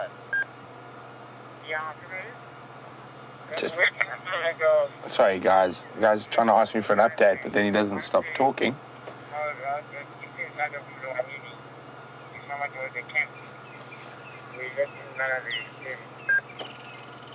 Okay, that's just near the open wheelchair access area. Look at that. They are incredibly beautiful animals. You can see them, even though they're very thin, they are panting a bit. It is very muggy at the moment. That's around the Rebecca Impala Road. Mike, they're on Impala Road. No, copy from Chico side. Right, no problem. I'll speak to you. I'll go in the morning. I'm not going to go this afternoon. Sorry guys, I'll be with you in a second. Copy that. I'll be crossing over to Buyatela. Mike. I'm on Gary, mate. Wandering west. Mike, Nkuhuma Pride lying up on Impala Road about 150 to 200 meters to the northwest of Impala Plains.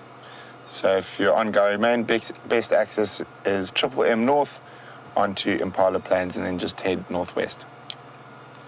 Right, copy that. Thanks so much, mate. Sorry about that. You have my undivided attention again. Now if we look at different antelope species, because there again we have a slight different variant in being solitary versus sociable. And let's take impala, the most common one we see, very sociable. Now the pros to that being is that if there's a lot of you, the odds are you're not the one that's going to get eaten. Oh, she's decided to change direction just because we came this side. Maybe she heard something. And you see how the other lionesses watch her. Look at that. And they take visual cues rather than audible cues from her. You see, all their heads are up. They've all had a good look at her.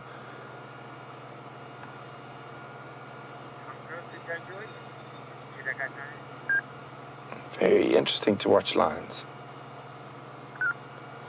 So there's such small nuances in their behavior that take years and years to pick up. Now, there's no real hierarchy amongst the... Oh, look, there we go, a little bit of phlegm and grimace. So there's no real hierarchy between the lionesses. They are sort of all equal, and any of them can lead a hunt. It all just depends on that situation at that time. Who's the most hungry? Who's spotted the animal first?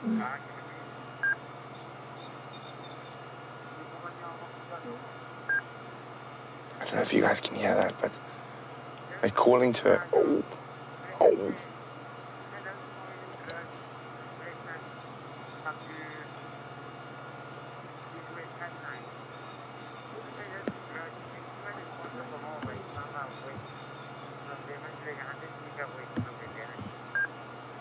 So I came from that direction. I didn't see anything to snack on that way, but you never know. Something could have moved into that area since we drove through.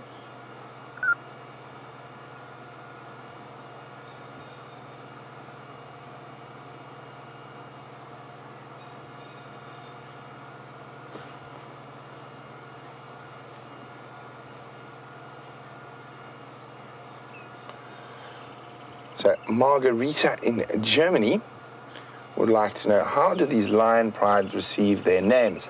So this is the Nkuhuma pride. The first time this pride was ever seen, it was by the Juma safari guides, and they were seen in Buffelshoek to the north of us, and they were all sleeping under a very big brown ivory tree, and they got their name from that tree. The Shangaan name for the brown ivory tree is the Nkuhuma tree. And then, let's think, the Styx Pride is named after a place in Mala Mala. I'm not sure whether it's the first place they were seen, but it's a crossing in a river called the Styx Crossing. And then, what other prides have we seen? The Tsalala Pride is named after a place on Londolozi called Tsalala Pan. Now, and the Tsalala is a low-felt gardenia. So there's another tree that provides quite a lot of shade, so lions do quite like to sleep under it. And then the Tsalala Breakaway, which is now called, I think, the Mungen Pride, is named after a drainage line on Londolozi, the Mungen drainage system, which is like a dry creek bed. And I can't think, have we seen any other? Shimungwe. Shimungwe Pride is another pride we've seen, and that is named after a road. But Shimungwe means batalier, which is obviously a bird, but Shimungwe is a road. Quite often it's areas that they frequent or the area they were first seen.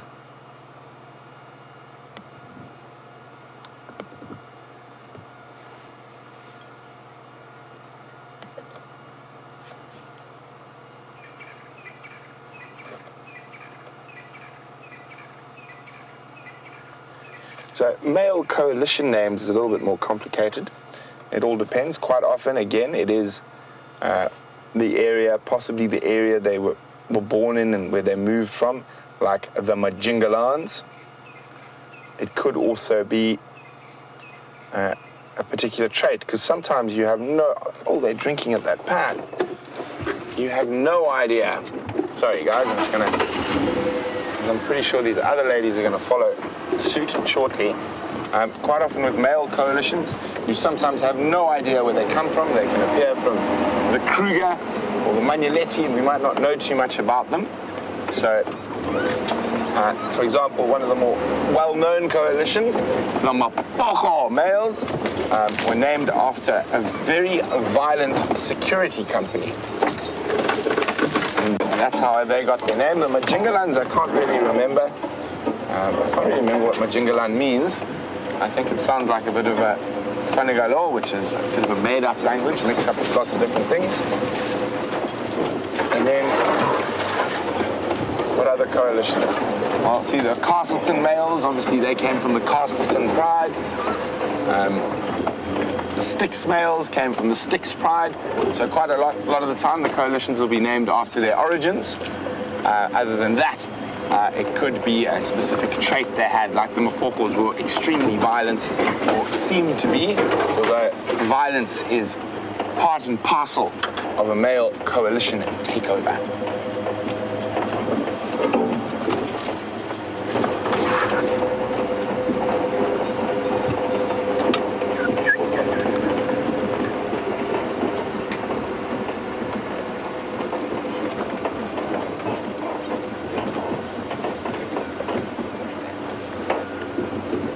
Look, I'm hoping these other two ladies are going to come this way for a drink.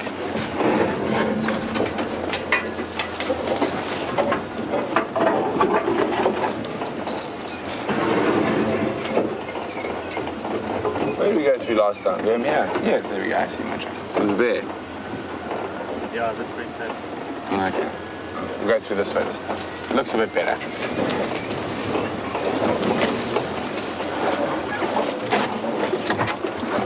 Let's see, we're about to pop on. We got lions to the left of us, lions to the right of us, and those lions look fast asleep.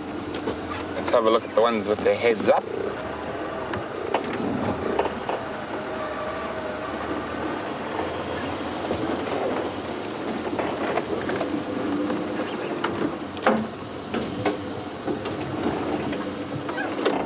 So what we're hoping is that those other two girls decide to come and join these ones. There's a nice little mud wallow here, so they can get a drink.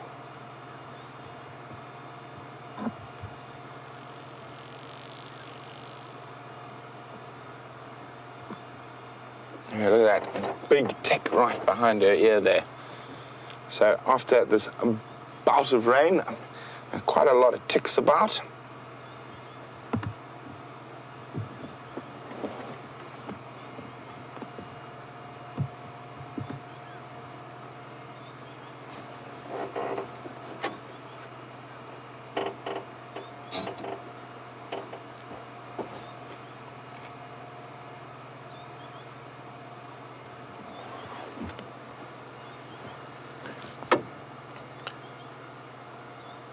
So Deb in Ohio said she saw a documentary where a leopard and her two cubs learned how to catch catfish.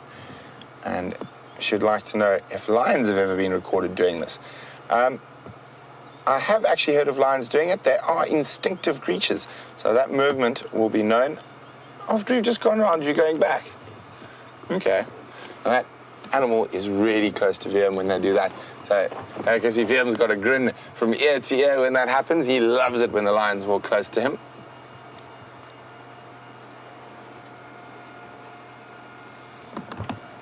I wonder what sparked that now. Did the others decide to get moving? But yes, lions will do that. Hyena will do that.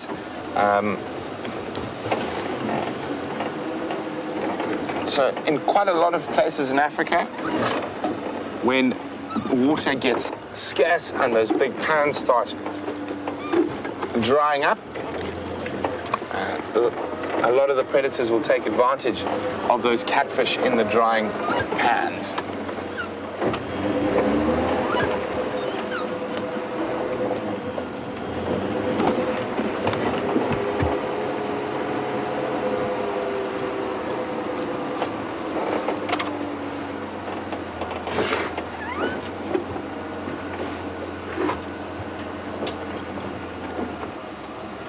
There's some yawning happening up ahead, some greeting and grooming. This is a good sign they're about to get moving.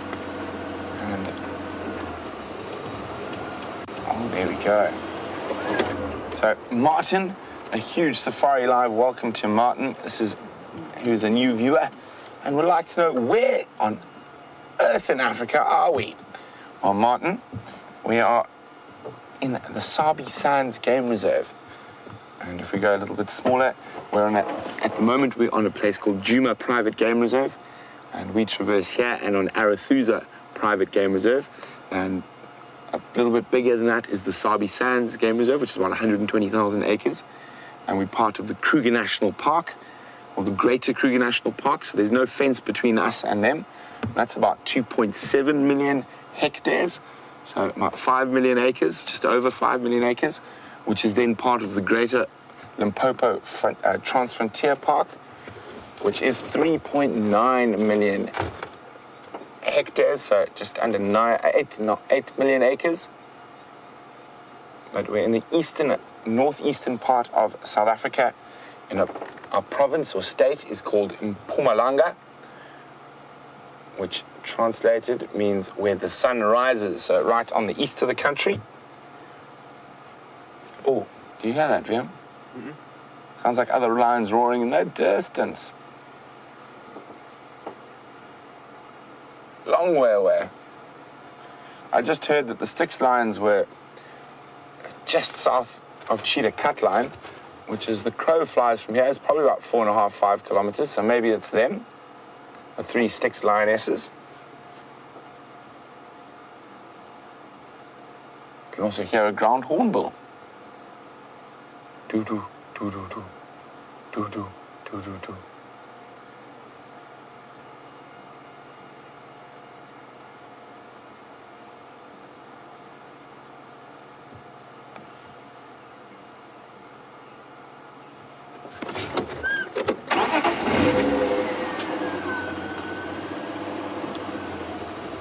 That looks like on the move down the road again.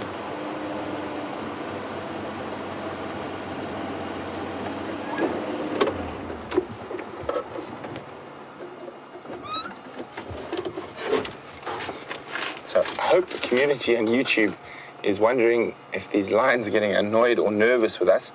Why do they keep moving away from the vehicle? Well, those two went for a drink, and the reason they keep moving now is because they're hungry and they're hunting. They actually take almost no notice of the vehicle. You have a look at these two right in front of us. They're not even looking at us. They're not even listening to me. They're focused on the female up in front who's walking. As I said, there's an open area there that often holds game, and quite a lot of game will actually move towards it as it gets dark because they prefer to be out in the open. They've got a bit better of a chance of spotting a predator like a lion before they arrive. But no, I flop down again. But this is very typical lion behavior. Get up, move a little bit, lie down, get up, move a little bit, lie down.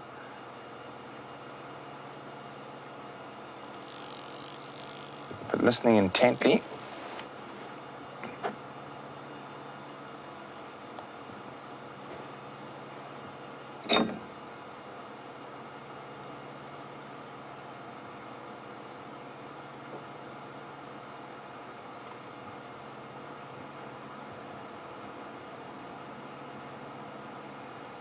So we're getting to the right time of day for the lions to get properly moving and hunting. And let's hope they do some moving before the end of the sunset safari. Otherwise, we'll definitely be in search of them on the sunrise safari. I think this one's going to move first. Just looks like she's got a little bit of ants in her pants to join the others further up the road. They do seem to be listening to something in this area and sniffing the air.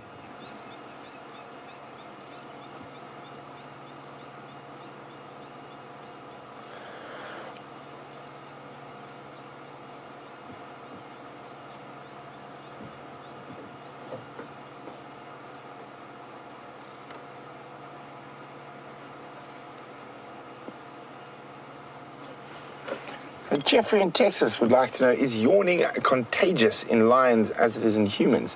Well, Jeffrey, I must admit, I didn't realize yawning was contagious in humans. And Jeffrey's asking, there we go, ants in the pants. Jeffrey's asking, if one lion yawns, does it cause the others to yawn? No, I think not really. So as soon as they start moving, they all start yawning. And that's just a general sign that they need a bit more oxygen before they move on. Yawning, stretching, urinating, all those sort of types of things is a good sign that they're going to get moving.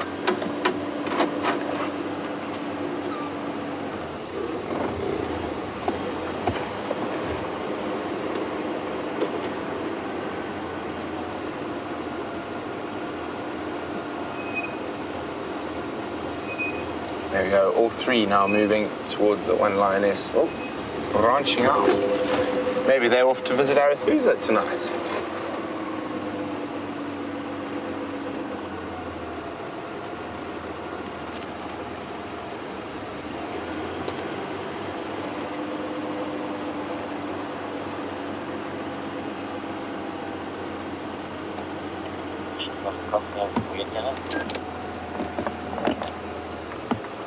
Sorry guys, it's gotta be...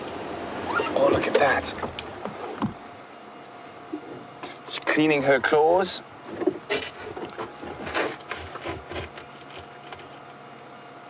We might get a little bit of playing now. As you can see, that lions will often get hold of a smaller tree branch like that to clean their claws. Mike. Sorry guys, just need to be on the radio for a second. Standing by. Mike, I'd come quite quickly. They are looking like they're going to cross into Arethusa. Copy that. I'll see some agenda something that you. Affirm. You got visual in them right now? Affirm. Just to my west.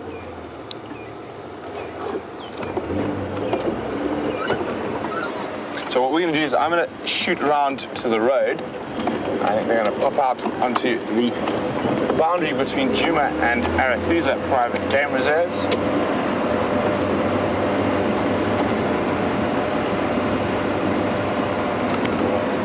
Come.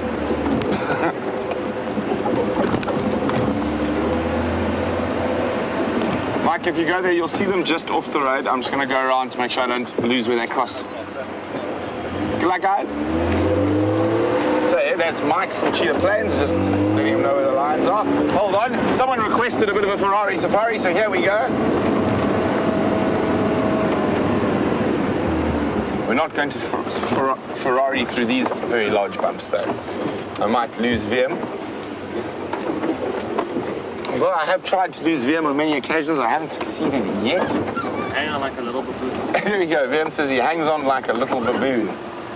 I just have to update on the Arethusa radio channel quickly.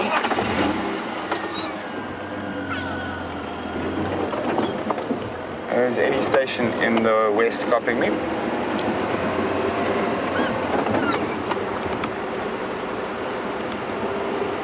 There they are.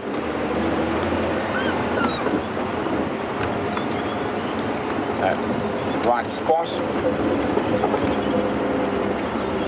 And it looks like they are going to go straight into Arethusa. They might actually walk down the road a bit. Let's stop here.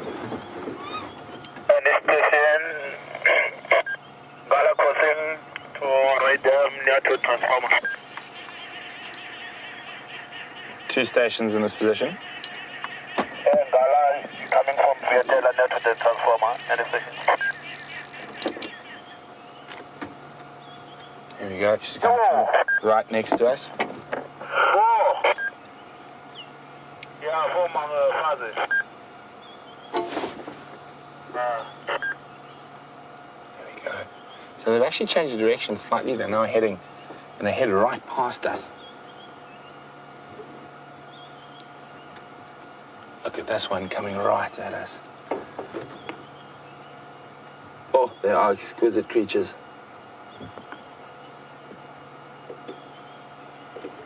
I could almost reach out and touch that lion. You can see the side of our car there. Sure. Isn't this incredible?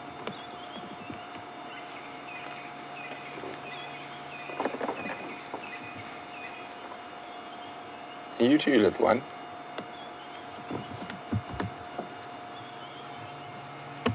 It is incredible how close they do come to us.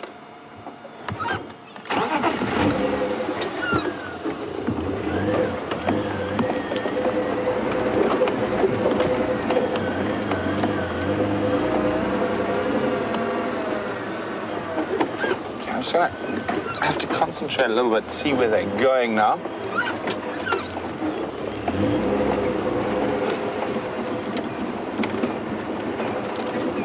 So, oh, isn't that nice? I thought they might take us on a bit of a wild goose chase going through the rough country there, but it looks like they're going to walk straight towards the road.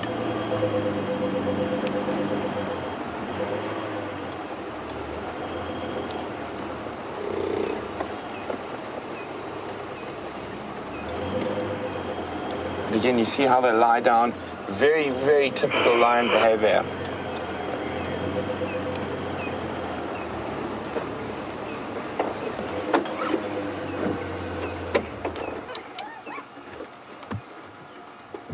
Watch your head. Right, just adjusting the light there.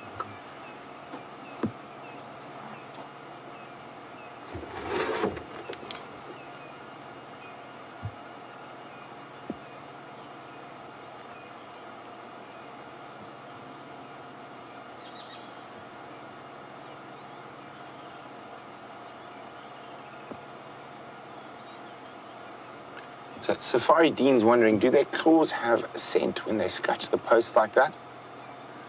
They do, but it's not one of their main forms of scent marking. They'd much prefer to urinate and kick the ground. So there will be some scent remaining, but definitely not a main form of scent marking for lions.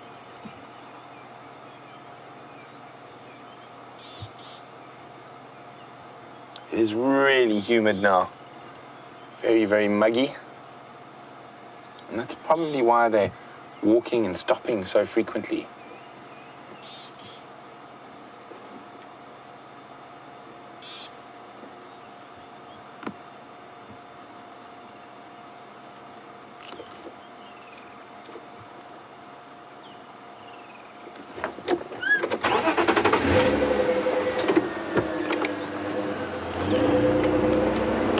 I'm just going to zoom around to the next little road here. I'm going to try to follow them.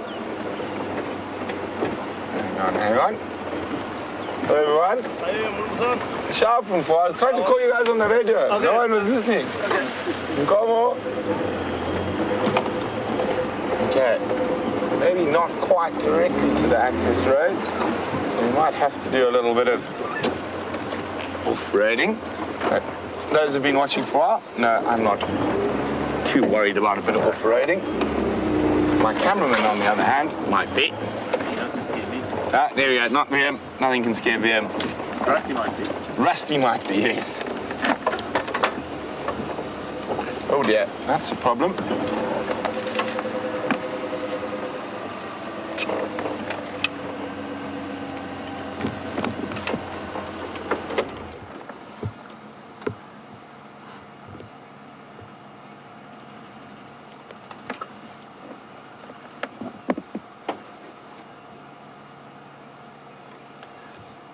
So, another question from Ollie in the UK.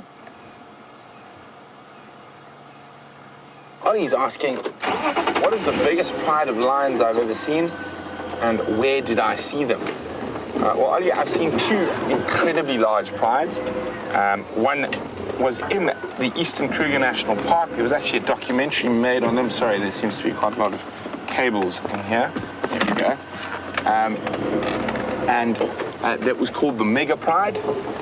And that pride, and I think its strongest was just over 40 odd lions. And of course that was with cubs and everything as well. And then the next biggest pride was also around that same size, which I saw in Kenya, in the Masai Mara.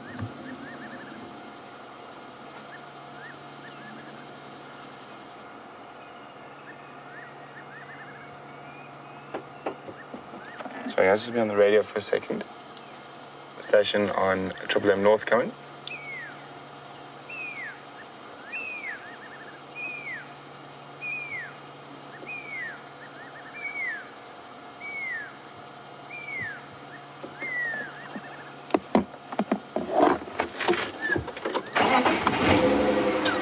Okay. So I've got one lioness, and there's another there.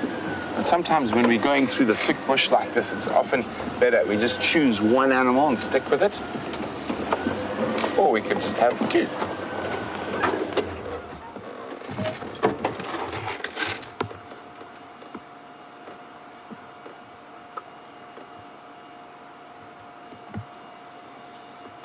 Definitely looks like they've heard something.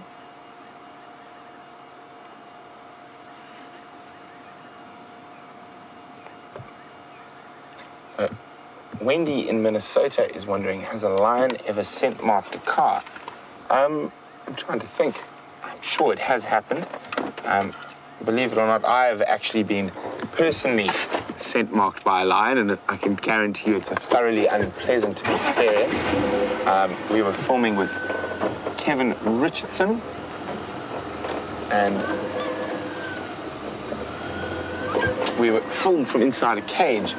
And Meg, one of the lionesses there, literally just walked up to the side of the cage and sprayed us quite successfully. And she drenched all three of us because we had to try and protect the camera equipment. Changing their mind again. Just see if we can get through this gap. There's the sleeping lioness.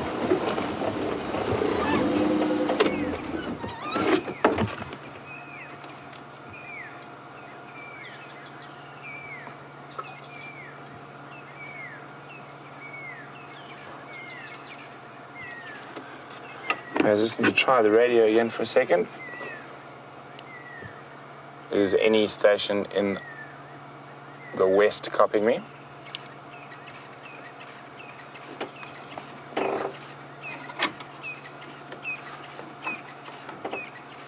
See that wonderful black tuft to the tail? Wonderful for following each other through the bush. And I also believe for communicating as well, especially during hunts.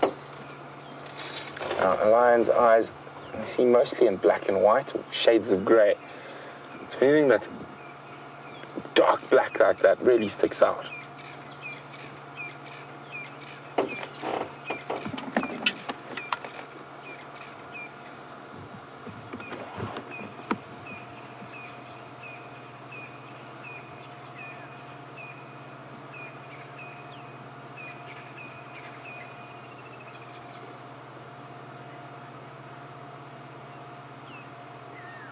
Well, Safari 18 says, so jealous of VM right now.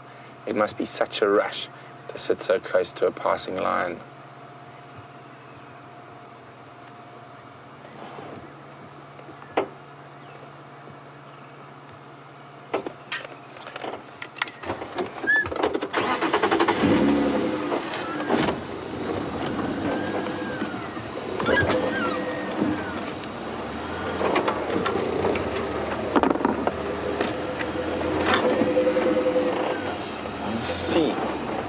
There's a way through here, otherwise I'm going to have to go back to the road and try and get ahead of them. I think that is looking a little bit thick.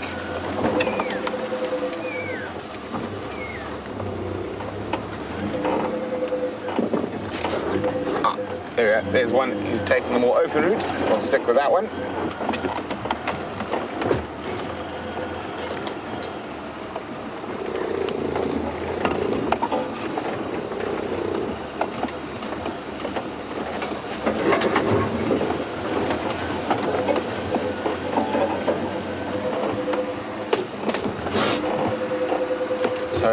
See, we're quite happily using lights on them at the moment, and it doesn't bother them in the slightest.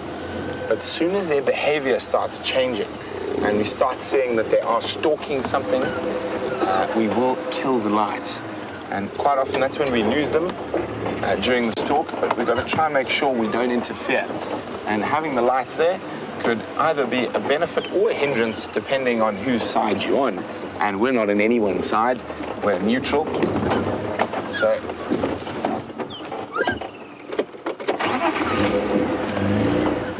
let's try to see if there's a gap here. Try and make sure we've always at least got one lioness in our sights.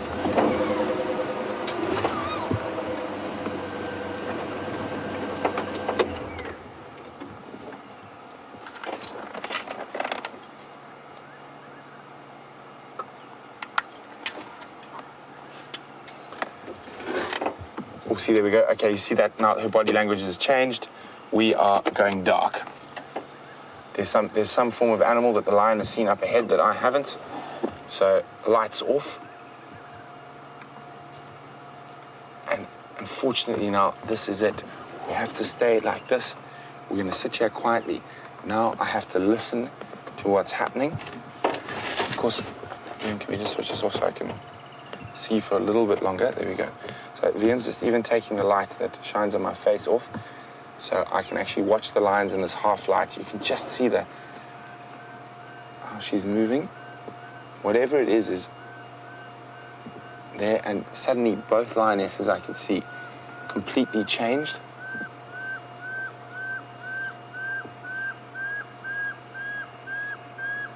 Look at that. I don't know how much you guys can see. I can just make her out with my naked eye. Whoa, look at her move. So stealthy.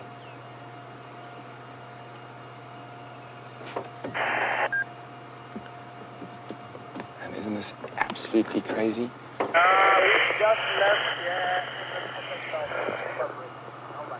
I've lost sight of her now. VM, can you still see her? Negative. That's about Okay, so every now and then I'm just going to flash my light, but I will do it using the base or only the edge of the light. Just so I can see. Can you see anything? Quick flash. Okay, what I think we're going to do is we're going to move back to the road, which is just behind us, and try a wait up ahead, and then we're going to stop, and we're just going to sit in silence and listen. And we can enjoy some of those incredible calls, like that little pearl-spotted owl that we can hear now. Oh, there's a lion still right in front of us.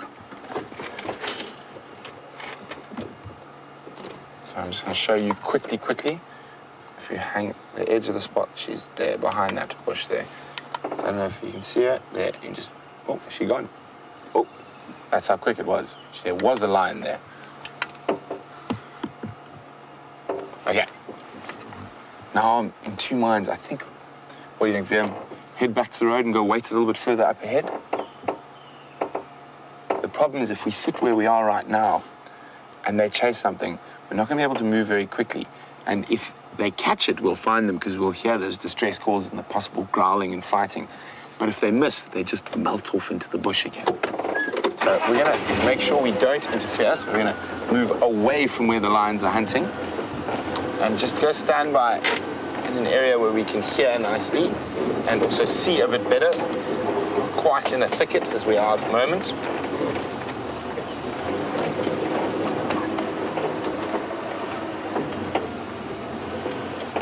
So I'm still just going to use my headlights.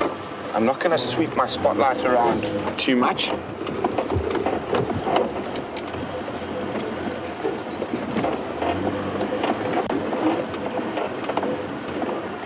Jennifer in Missouri's question must have come through a little bit earlier because the last thing those lions looked like was lethargic at the moment. So Jennifer says, will they muster up enough energy to catch something tonight? They look very lethargic. Well, most definitely, Jennifer, you can see how they change their body language in a split second and we're into that stalk mode. Lions, for quite a lot of the time, are very lethargic. So I'm just trying to concentrate there. That's my channel out of here. I think I smell buffalo up ahead, but that could be anything. Let's just have a quick scan through here.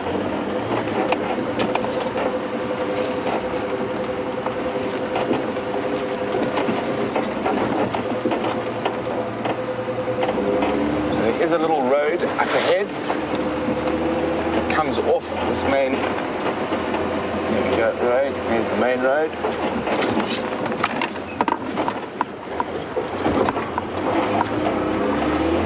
So, as I said, there is a very good possibility we might lose them when they hunt at night, but it is by far the best thing to let nature take its course and not interfere.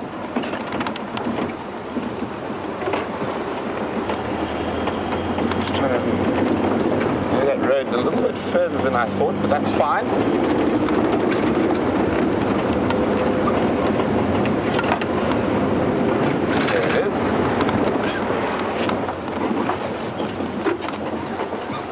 place we had the lions was in there. So we're quite far away from whatever they were, where they were actually starting their stalk, but we might be close to where it might end, which is the plan. Since we can't follow them and keep the light on them while they're stalking, we've got to try think like a lion and try and be in the right spot for the culmination.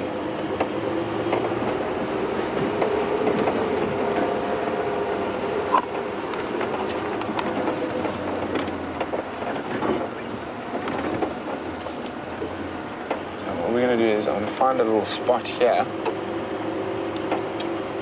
where we can stop and listen, and every now and then just flash our spotlight ahead. The problem is there's a very thick area that they've gone into there that's got some creek beds and stuff.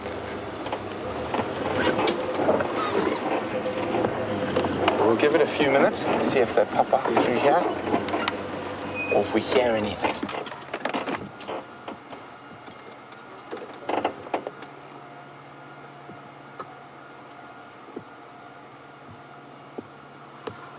So patience is a very important thing when it comes to following animals in the bush, particularly with big cats and hunts.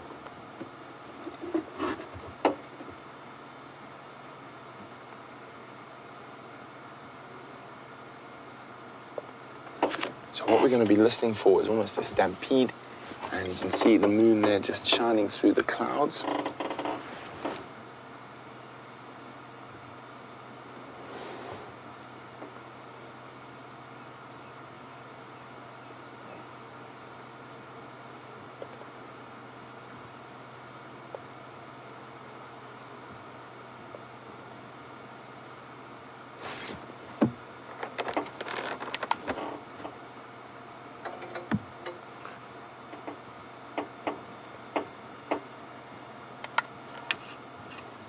So I'm also not only trying to hear the actual chase, I'm also trying to hear what animal they might be hunting.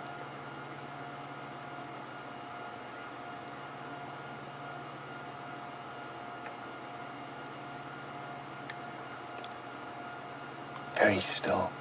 Just a single fiery-necked night owl in the distance.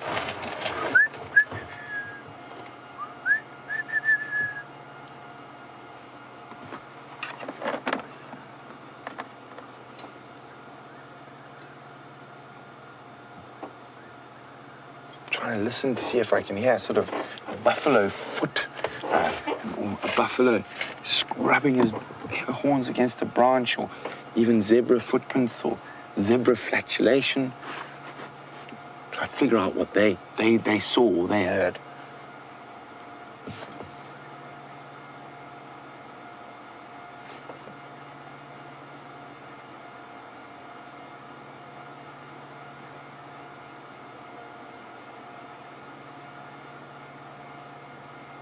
At the moment, all we can hear is some insects around us.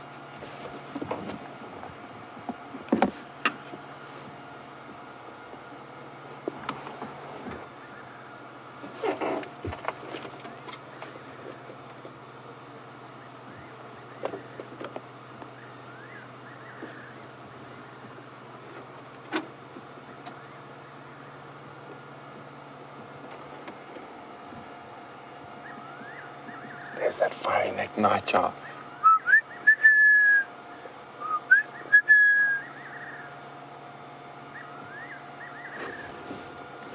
What's that?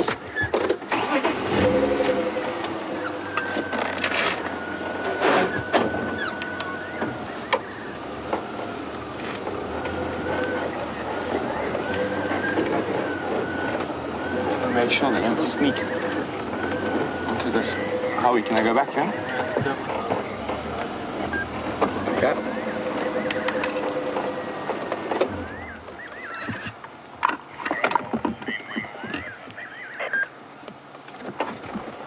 Sorry, I just need to let the guys on the Arathusa know. I couldn't get hold of anyone earlier. Any station in the West copy me?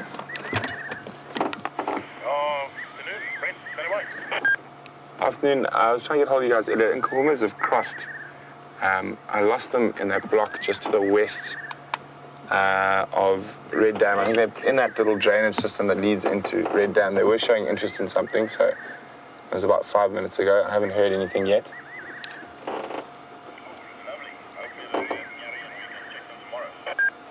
I'm hoping so as well, because they've been keeping us on the tracking both this morning and this afternoon.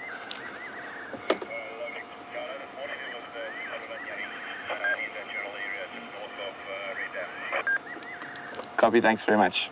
So there's good news if you're a lion. Apparently there were a couple of buffalo bulls hanging around in this exact area. Sorry, I'm just trying to listen to the radio.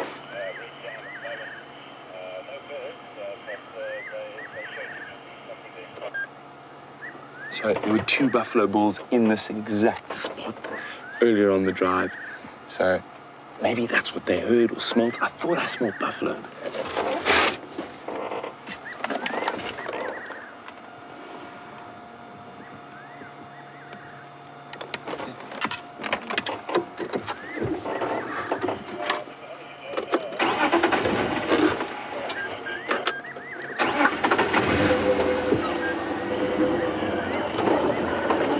So, Lynn on Twitter is wondering, do you have any plans for any more night drives in the near future? We do, Lynn. We're probably going to be getting some new equipment we're going to have to test at some point. So there will definitely be some later night drives again.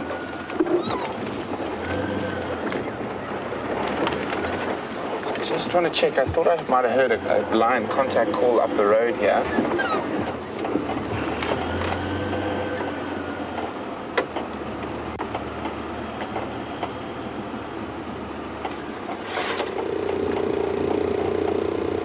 We all know how sneaky these girls can be, but what I think I'm going to do now, folks, is they've gone into this very thick area. There are possible buffalo around, so if we don't see them in this next little while, I think I'm going to leave them, and so they can have the best possible hunt in the darkness, and hopefully tomorrow we'll find them full and happy with a buffalo.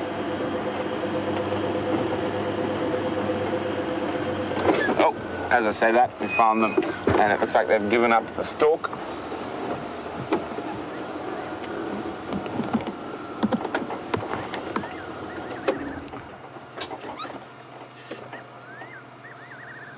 Going back toward, there we go, they're roaring. Little contact calls.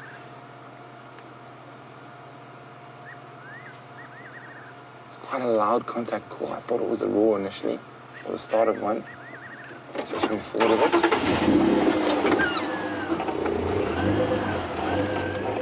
Where'd she go? Where'd she go? I mean, I just saw her. Disappearing lions. There she is.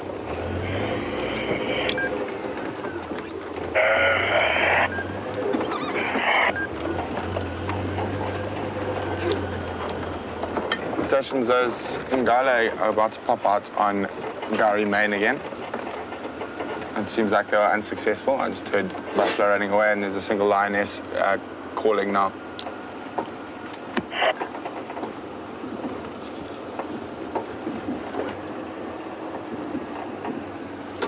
She was right there.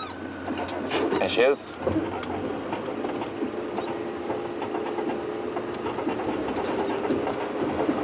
So it looks like that hunt was unsuccessful. And I can see the one lioness. She's moving quite quickly back. There she is. So while I can still, even over the vehicle sound, hear her contact calling, but she is moving quite quickly. So I don't want to switch off just yet. Stations, Vidal back in the west.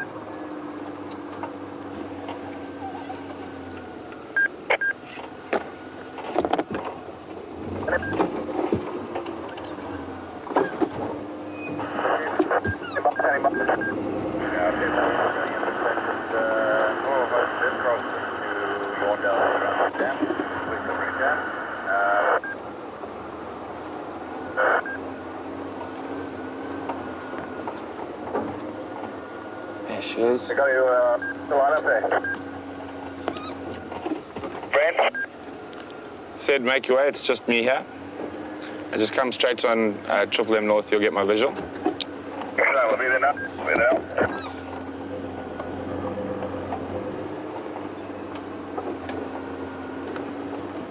Just Nkuhuma, heading, sounds like back east towards Triple M North.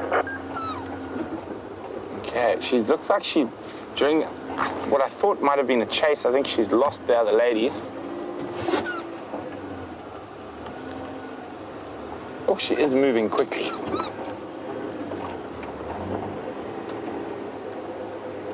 Or maybe she's moving towards where the other ladies might have caught something.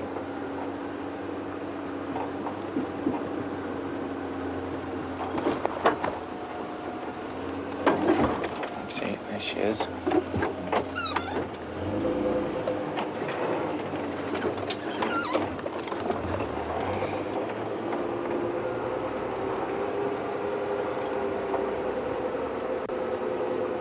Wow, she's moving incredibly quickly.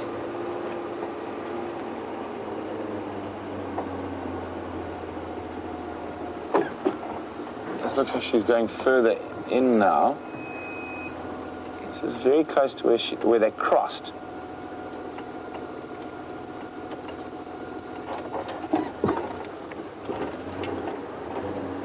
There she is. I'm just going to find a place where I can try get inside again. And I think this is where we went last time, yeah? Maybe not. That doesn't look so good. Let's see if we can just get a view of her there. Along the wing.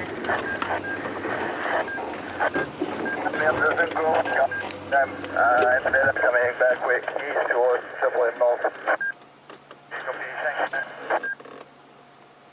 Let's just listen, see if we can hear her calling. There she is. Well spotted, VM.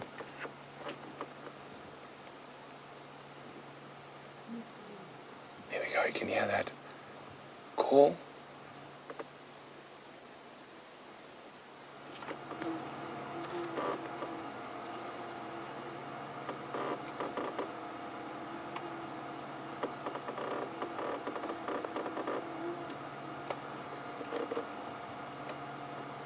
Just disappearing past this thicket. Should pop up shortly. Back again.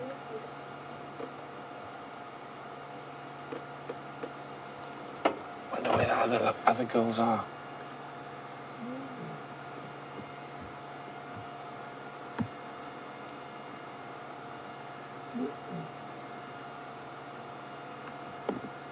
So she's heading back towards where she came from.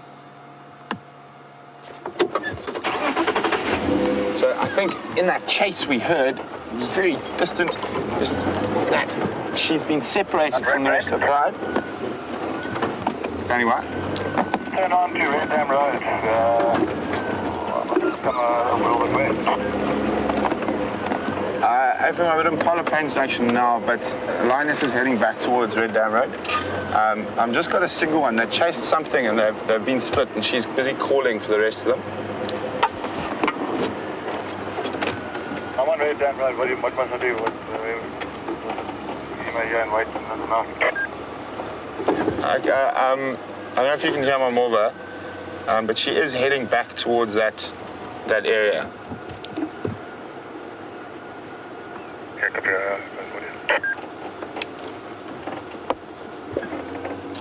Oh, anyway, is that one or two? It's two. She's found them.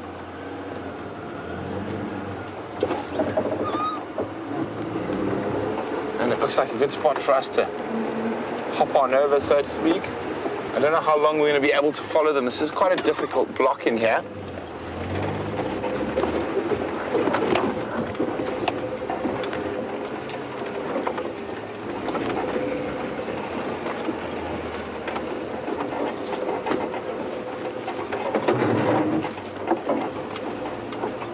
Last I saw, there were two of them just over here.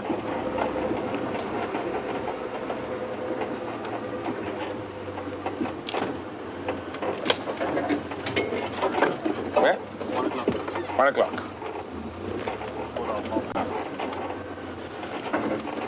Said. What happened? So she's joined up with another lioness now heading sort of almost southwest from where you can hear my morva. I'll try to stick with them for you, but it is getting a bit thick in here. Okay, come on, I'm going to go to parallel and Copy.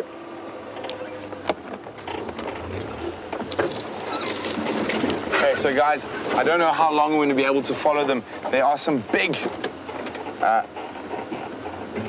drainage lines in here, and we will follow for a little bit in case they did actually manage to catch something.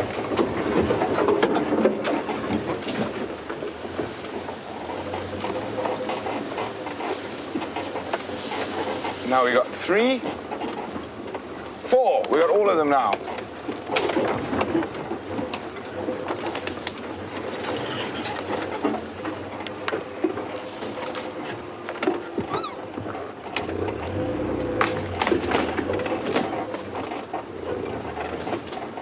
There we are. Let's just try. It looks like it could be a bit more open up ahead.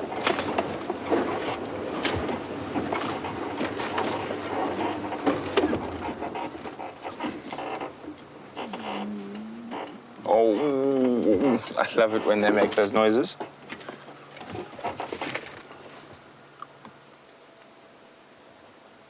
So, obviously unsuccessful.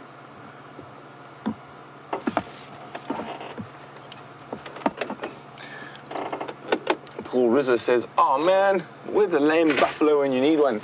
I think the problem with those buffalo, Paul, is that they weren't lame and they managed to escape.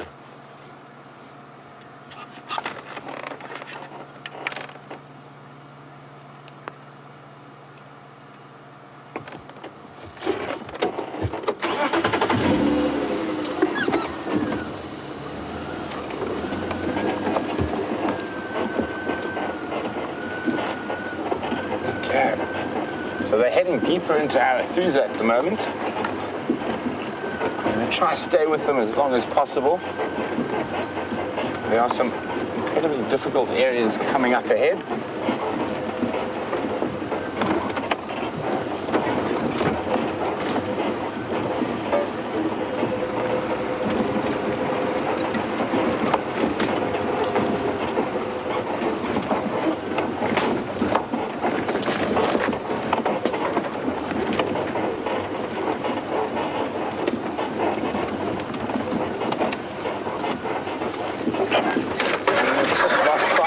Second.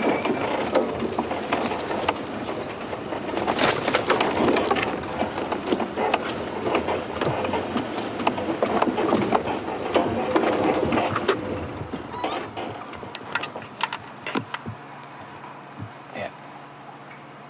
Look at these beautiful creatures. Hungry, but very, very beautiful.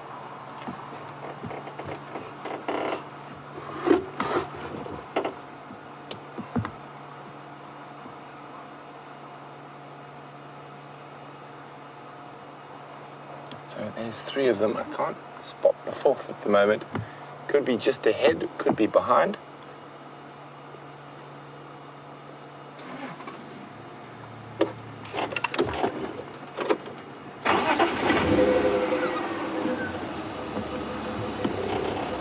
As we're going to try to stick with them till the end of the show, but I think it's going to be very difficult without braking a car, which of course we don't want to do.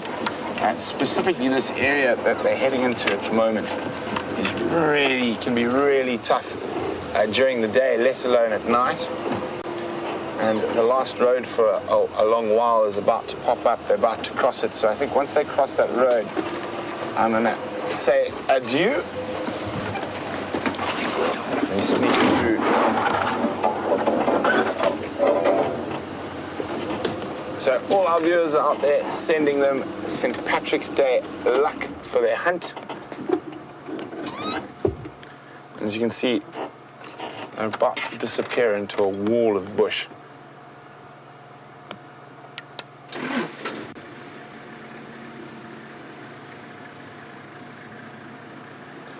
So I'm going to try to find a way through. I think it's going to be easier that way.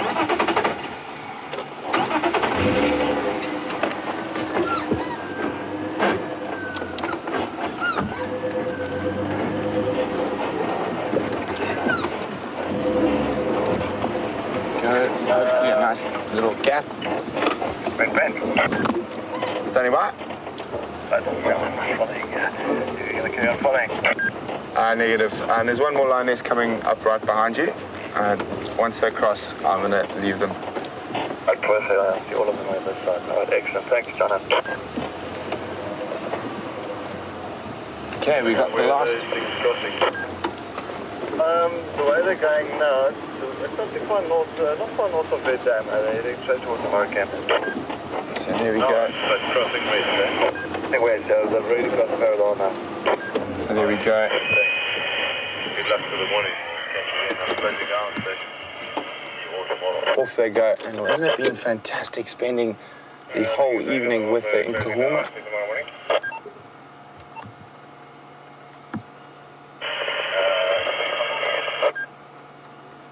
With Nkuhuma Pride. And they're about to cross into a very thick drainage area. So I think we've spent so much wonderful time with them. I'm going to let them continue on. Cedric's going to also, as far as I know, leave them be. He's going to follow them for a little bit longer before saying bon nuit or good night to them. But we're definitely going to go back along the road, not the way we came. So let's just turn around.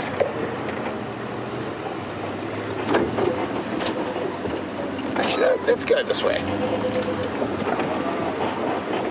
See if the lines pop up onto the road.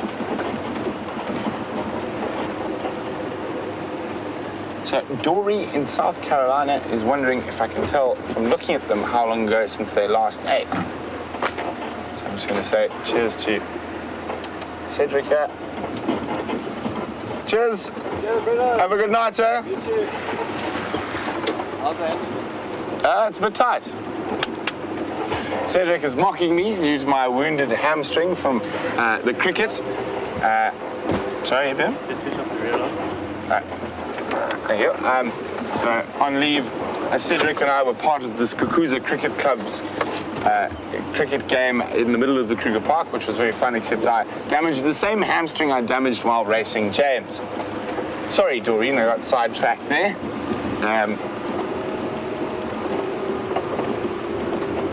But Doreen was asking how long it was since they last ate.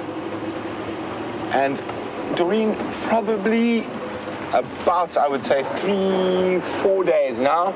They were sharing 2 buffalo with the Birmingham boys, but 4 Birmingham boys are quite greedy gutses, and I doubt they actually let the Nkuhumas eat much of those buffalo. And they could have been small buffalo. Unfortunately, it was outside our traverse, so I'm not exactly sure. But they definitely came off buffalo looking hungry. But don't forget to join us on tomorrow's sunrise safari. We're definitely going to be in search of these Nkuhumas to see if they had any success.